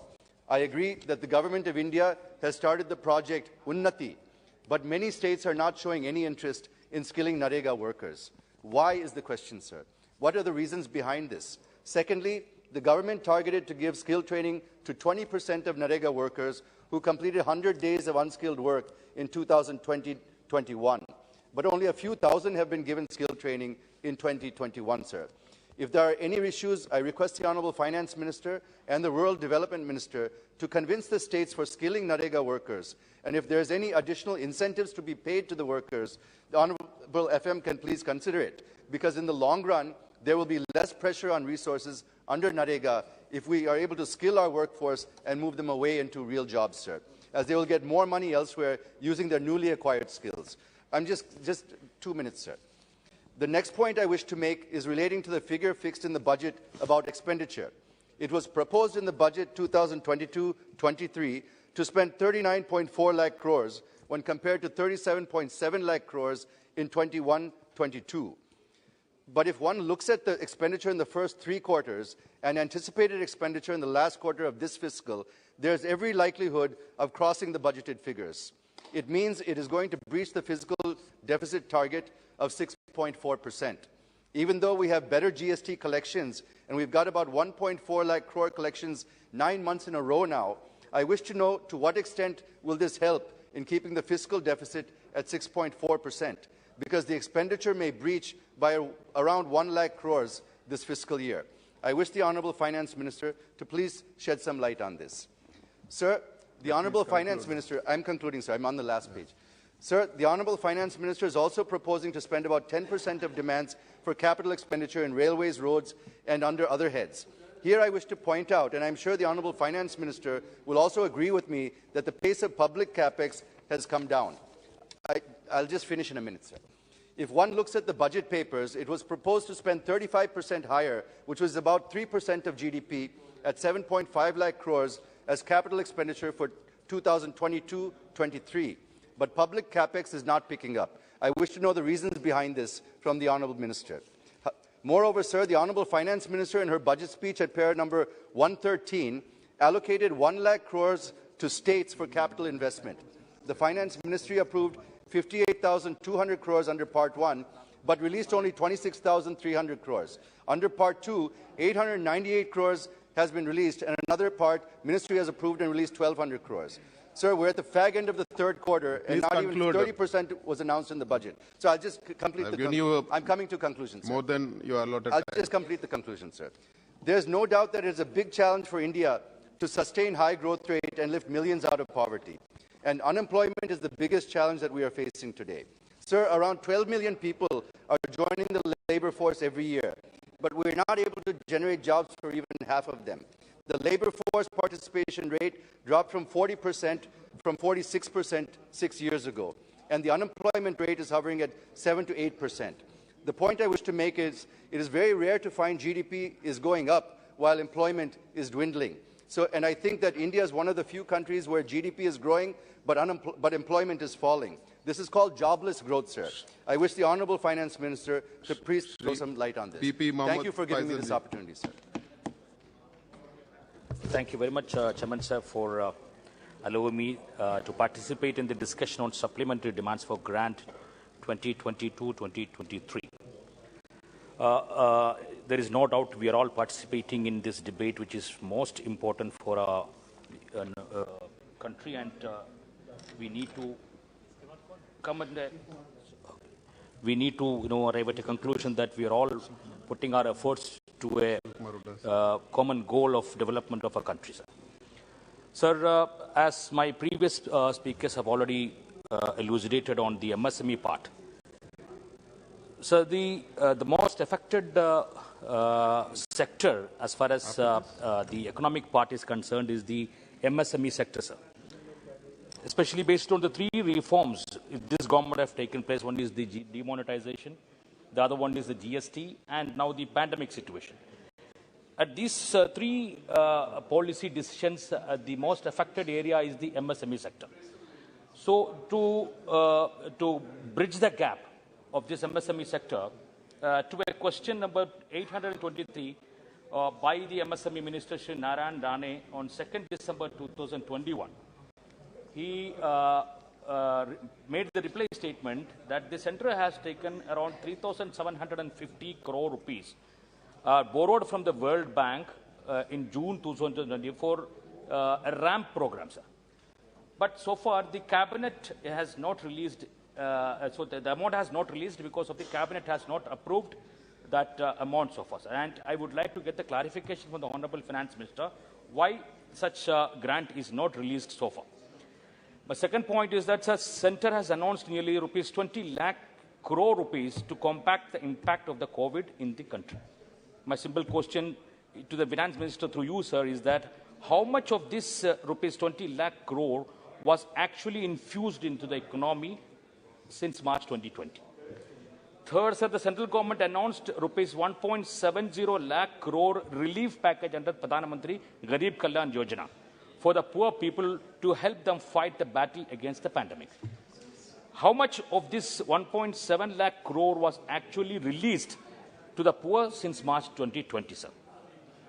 So the fourth one, according to the report by the Controller and Auditor General of India, over 2.18 lakh crore collected by the central government as cess for specific purposes, as such education, sanitation and infrastructure, have either not been fully transferred to a dedicated fund or remain unutilized. For instance, I can say that to my constituency, sir. See, the education, which is the most important pillar for our societies, in my constituency alone, don't know why the administration have closed nearly 8 primary schools, which is, in a way, we have passed the Right to Education Act in 2009, wherein 1 kilometer peripheral we need to have primary schools, wherein the 8 primary schools has been closed only because there was a shortage of teachers, and to overcome the shortage of teachers, instead of appointing the teachers, they are closing down the schools. This is the scenario happening. As far as scholarship for the students are concerned, sir, for the last 2 to 3 years, scholarship is pending, and scholarship pendency have gone into such a level that the students are being rolled out from the institutions, which is an alarming situation. So that why we are parked these funds, 2.18 lakh crore rupee, which is collected on behalf of the cess as education for sanitization, and why the government is not releasing is the point here, sir. So the third one, the other one is, sir, the public transport. Public transport is the vital part for any area for the development part, sir. See, in any rural area to connect with, everybody is asking about railways. For me, it is the ship connectivity, sir. So we have, in 2015, a 15-year perspective plan for the futuristic concept made by the shipping ministry, Home Ministry, Lakshadweep administration, all together made these 15 years perspective plan, looking into the futuristic development of Lakshadweep into the tourism sectors and cargo movement, all those aspects. So that 15-year perspective plan was really needed for the development of the island. Why there is no allocation in that sector in this year is a question here, because the public transport is the most important part for any financial backup for the any rural places. Sir, same in the case of coming into the back of the Awas Yojana, Pradhan Mantri Awas Yojana. In this Pradhan Mantri Awas Yojana, which I have already raised in the parliamentary committees also. See, the rural areas where it is far-flung areas, the conditions, the criteria, guidelines, sir, I'm concluding. Guidelines which is prescribed in the Pradhan Mantri Awas Yojana, if a house is having a refrigerator, which is mandatory for a far-flung area to keep the food items not spoiled, a refrigerator is required. If a house is having a refrigerator, they fall in the non-eligible criteria to get the Pradhan Mantri Awas Yojana. So my request with the finance minister is that to come out with a special plan in the rural areas where the benefit of the Awas Yojana can also be... Please conclude. So I'm concluding, sir. Sir, the same in the cases of, the fisheries sector, sir. Fisheries, agriculture and animal husbandry. The schemes which run out for the subsidy part for the getting the feeds for the poultry growers, for the fishermen's other subsidy schemes. All those schemes, as far as my area is concerned, it's all stopped, and the fishermen, farmers, the poultry growers are not getting anything. So I'm concluding, sir. But all these areas, when we ask for the supplementary demand for grant, all these benefits, sir, I'm concluding, sir. Benefits should get to the people. My concern is that all these points should be considered, sir. Thank you so much.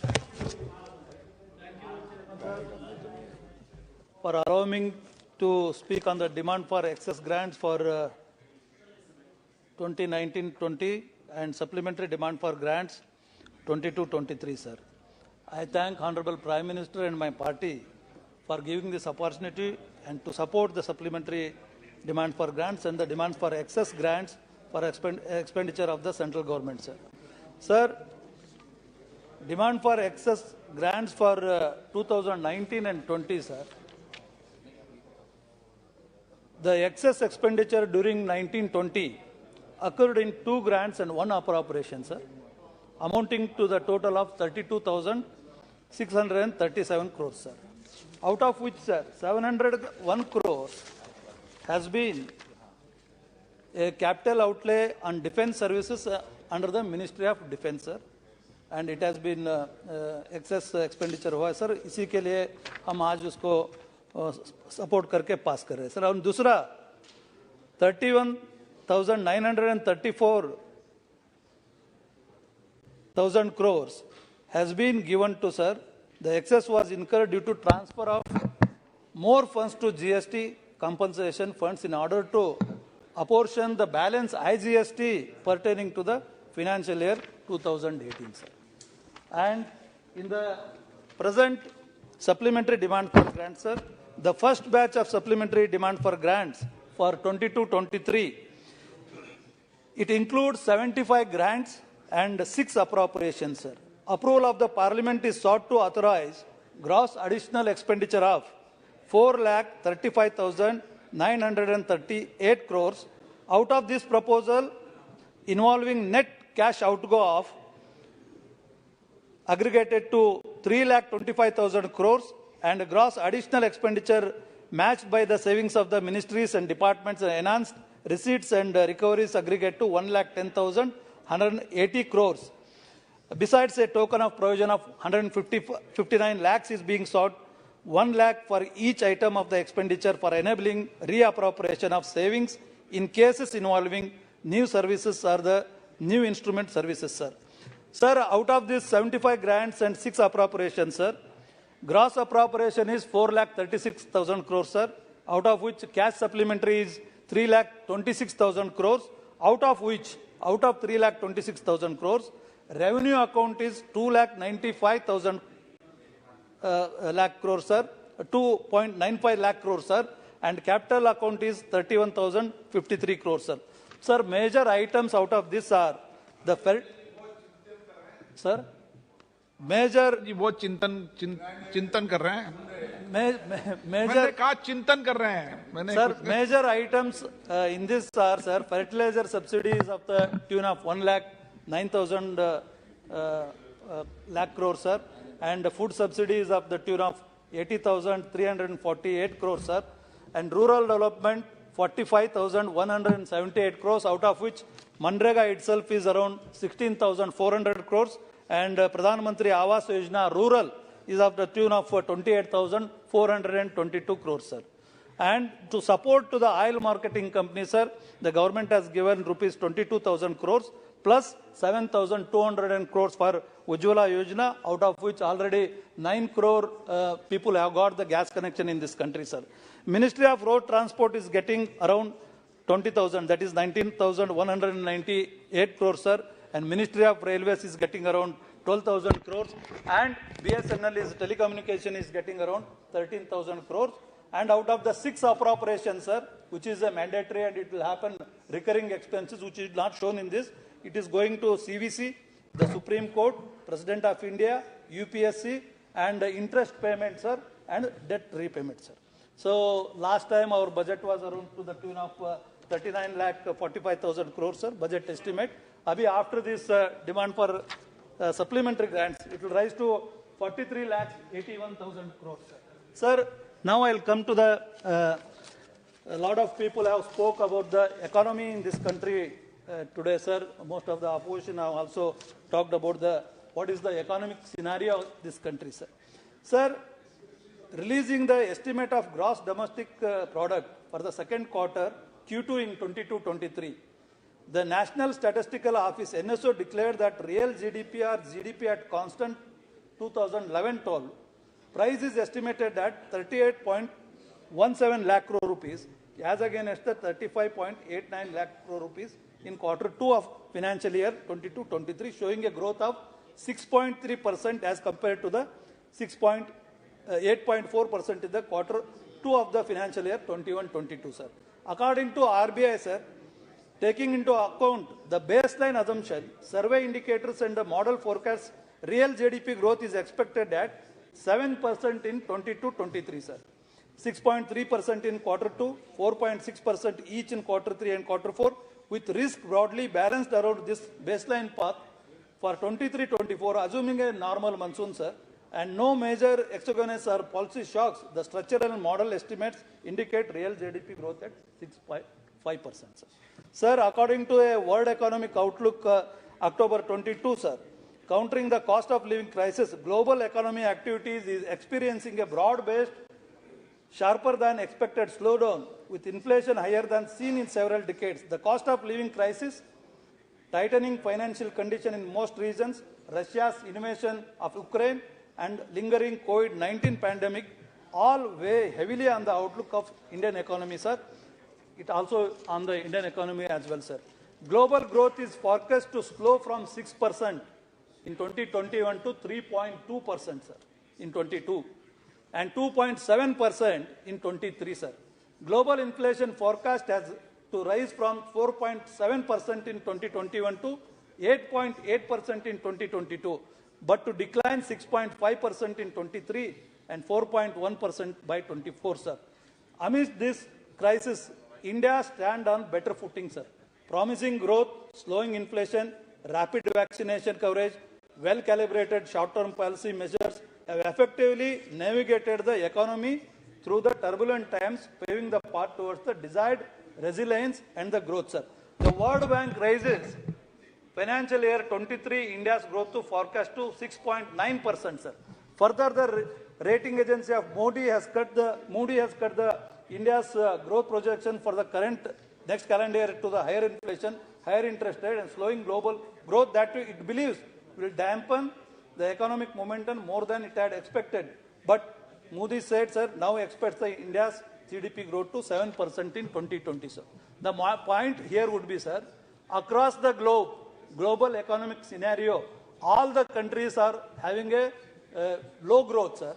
India is one country which is having a very good rate of growth in the economy. That is because of the firm leadership of Honorable Prime Minister Narendra Modi ji, who has taken this country to the next level. And today morning, one of my friends, Mr. Revant Reddy, was asking about the question. He has posed a question. 80 lakh rupees of loan has been taken by Narendra Modi's government in last 8 years, but whereas the other governments would took for only towards 53 lakh crores. Sir, my point would be only simple, sir. If you are a layman in economics also, if you are having a projection of growth, you will be having more loans, sir. And to having a more loan, we are taking that money and putting the same money in the infrastructure growth, wherein and whereby the ecosystem in the country is where the lot of investment is going to happen, lot of spending is going to happen, and lot of growth is going to happen. And for that reason, if you are trying to aim at $5 trillion economy, you have to have a loan according to that result, sir. So my point would be, sir, the key highlights in the November 22, one of the reports says, sir, private consumption stood at 57.5 of the nominal GDP in financial year 21-22, indicating that it is becoming a macro growth driver, sir. Rice, wheat, gram, maize production is expected to be a record high, sir. According to data released by the Ministry of Statistics and Program Implementation, sir, the consumer price index based retail inflation stood at 6.77% year on year on October 22, sir. And purchasing managers index, PMI services remained comfortably in the expansionary zone at 56.7%, sir. Fuel consumption has increased, sir. In September, the industrial production IIP stood at 133.5, sir. And in financial year 23, sir, until September 22, the combined index of 8 core industries stood at 142.8, driven by the production of coal, refinery products, fertilizer, steel, electricity, and cement industry, sir. Traffic handled at the major ports, sir, stood at 4,46,503,000 tons in April to October 22, sir. Railway freight traffic growth stood at 118.94 metric ton in October 22, sir. In March 22, freight movement increased 0.3 compared to the previous year, indicating the increase in the air freight and the traffic activity has been maintained, sir. 78.1 million e-way bills raised during the March 22, which is 13% higher compared to February 22, sir. In April 22, the government approved the participation of 61 companies in the PLI scheme for textiles with a proposed total investment of 19,000 crores and an expected turnover of 1,84,000 crore, leading to employment generation for about 2.8 lakh people, sir.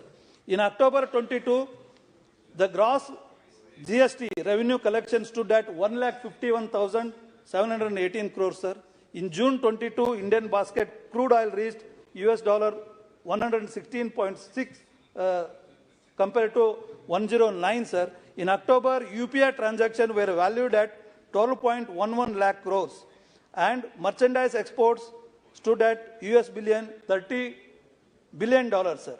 So, in all this, sir, even the bank credit stood at around $1.55 trillion as on September 23, 2022.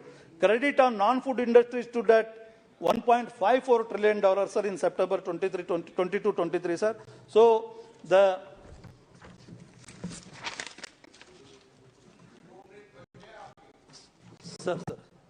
monthly account of Union Government of India up to the month September highlights include that Government of India has received 12 lakh crores, 52.7% of the corresponding budget estimate of the total receipt up to September 22, comprising 10 lakh crores of tax revenue, 1,57,000 crore on non-tax revenue, 34,000 crores of non-debt capital receipts, and non-debt capital receipts consist of recovery of loans of 9,500 crores, miscellaneous of 24,590 crores, and 3,76,000 crore has been transferred to the state government, sir.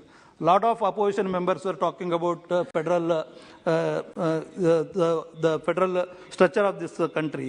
So the union government has already transferred to the tune of 3,76,000 and demand for grants may be 10,000 crore rupees हम transfer कर रहे हैं, sir. Sir, India's overall export, I don't go into that, sir, but I can only say this, sir, the number showing the inflation rate has remained above RBI's tolerance, sir, band of 2 to 6% of the 10th consecutive month, but still India's retail inflation is sharply to 6.77% on an annual basis in the month of October from 7.41% in the September, and the supply chain disruption due to the ongoing geopolitical factors and hardening of commodity prices globally continued thrust ahead the inflation pressure, sir. In spite of this, sir, the country is going at good speed, and for that Honorable Prime Minister is responsible, and I congratulate on behalf of this House and also myself, sir. Sir, one more thing, sir. A lot of discussion was today was happening regarding the dollar and the rupee price. आपकी मोटी file है, अभी आधा घंटा और बोलना चाहते हो कि टाइम बढ़ा दे आपको? सर, मैं अभी 10 मिनट बोलूंगा, सर. नहीं, बढ़ाना हो तो बताओ आप. नहीं सर. नहीं sir. I'll only take under 10 minutes, sir. Under 10 minutes. कागज है ना इतने.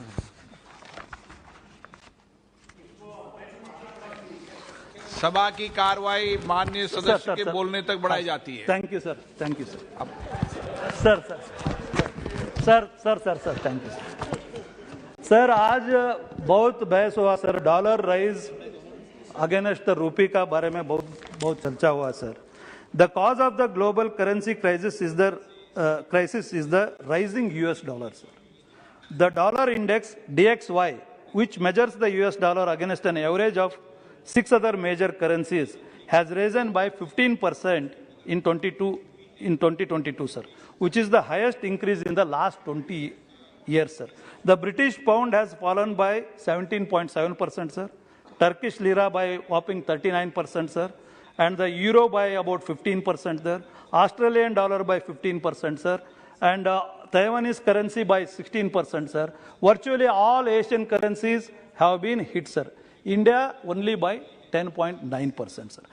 Sir, this is the direct result of the US central bank's aggressive efforts to contain their own domestic inflation, sir, which is at record high this year in the US by rising interest rate on government treasuries, sir.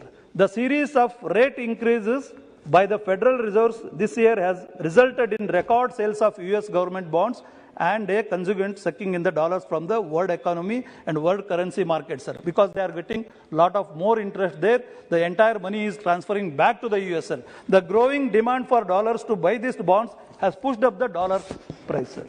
And this policy aimed at easing domestic inflation in the US has wreaked the havoc across the world because the dollar is the world's reserve currency. Thus, the Federal Reserve has little or no concern how the rest of the world is affected by the actions and has signaled that it will continue to raise rates till the US inflation is contained, sir. In October 2, it raised the interest rates by 3/4 of a percentage point, taking the rate to its highest point since the financial crisis in 2008, sir. The US dollar strengthening is a disaster for the world economy. In order to protect their currencies, nations must not only deplete their foreign exchange reserves, but in many cases also raise interest rates to stem out the outflow, sir. This results in the higher domestic borrowing costs, which coupled with the rising import and the debt servicing costs are combination designed to wreck the economies or push them into recession. And all this for no fault of our own, sir. But our Honorable Prime Minister, when the Ukraine-Russia war took place, sir, he was under, and our country was under a lot of pressure not to buy the crude from the Russia, sir. But in spite of that, we went ahead. We cared to nobody, sir. Even the US or the US hegemony was not tolerated, and even the EU, what it compliant us to not to purchase the crude from the Russia. We bought crude, and I have an estimation to the tune of 30,000 crores has been saved to this country under the Prime Minister Narendra Modi, sir. And I ask the honorable members of the opposition, at least at this stage, they have to be a part of the country and they have to support Honorable Prime Minister when he is saving a lot of money and also putting the same money into the action and with no corruption, zero tolerance to the corruption, the building of the nation. I'd like the honorable members from the opposition to support this, sir. The price rise in the petrol was also mentioned today in the debate, sir. The government on its part made 2 significant cuts in excise duties on petrol and diesel on November 21 and May 22. The combination of steps, including diversification of crude sourcing, as I said earlier, reduction of central levies on retail prices, sir, and additional taxes on exports have ensured stable, affordable, and secure fuel supplies in the country, sir. While the world saw a huge rise in the petrol and diesel prices, Indian consumers were completely isolated from its OMCs, as they did not pass on the hike in retail prices and took the hit on them instead and started having huge under-recoveries and cash losses, sir. These losses became rupees 638 minus, sir, crores per day in 2022 compared to 222 minus 222 crore per day in February 2022, sir. Meanwhile, on 21st May 2022, to ensure that the prices of essential items are kept under control, government reduced the central excise on petrol by 8 rupees per litre, diesel by 6 rupees per litre. The reduction was fully passed on to the consumers, while under-recoveries in petrol and diesel amounted to 1,111 minus crore per day during May 2022, sir. India has been shining example of economic resilience and stability in the world, sir. Efforts to confuse the understanding around the well-intentioned and the successful energy strategy of the governments are being best ignored. So, before I conclude my speech, sir, Nishikant Dubey was speaking on the cryptocurrency, which I was part of the finance committee from 2009 to 2019, sir, where we aggressively fought against. We raised the issue against, and Saugata Da was there, sir. Baituri Mehta was there, sir. We all opposed it, sir, but unfortunately, even I was trolled by the social media saying that I am against the innovations. I am not against the innovation, but the same has been used for the it was not used for the purpose for which it has to be used. But I am hopeful, sir, the blockchain, the digital ledger, what we call, which will be used for the undermining or undercutting the duplicity in the country. For example, it can be used for the land records. The blockchain technology would be used for the same thing, which will be ensuring the growth of this country, whereas the cryptocurrency was not for it. So I hope in the future, the cryptocurrency will be banned in this country, which has already bogged down. A lot of people have made loss of money in this, sir. Usually most of them were the youngsters, the age below 35 years. They have lost a lot of money, and I appreciate the government to take to the next level. As it is, the RBI is giving the e-rupee has been already launched. I hope the blockchain technology will be used for the future development of this country, sir. Thank you very much for giving this opportunity to speak on this subject. Thank you, sir. सभा की कार्रवाई कल मंगलवार दिनांक 13 दिसंबर 2022 को प्राप्त 11 बजे तक के लिए स्थगित की जाती है।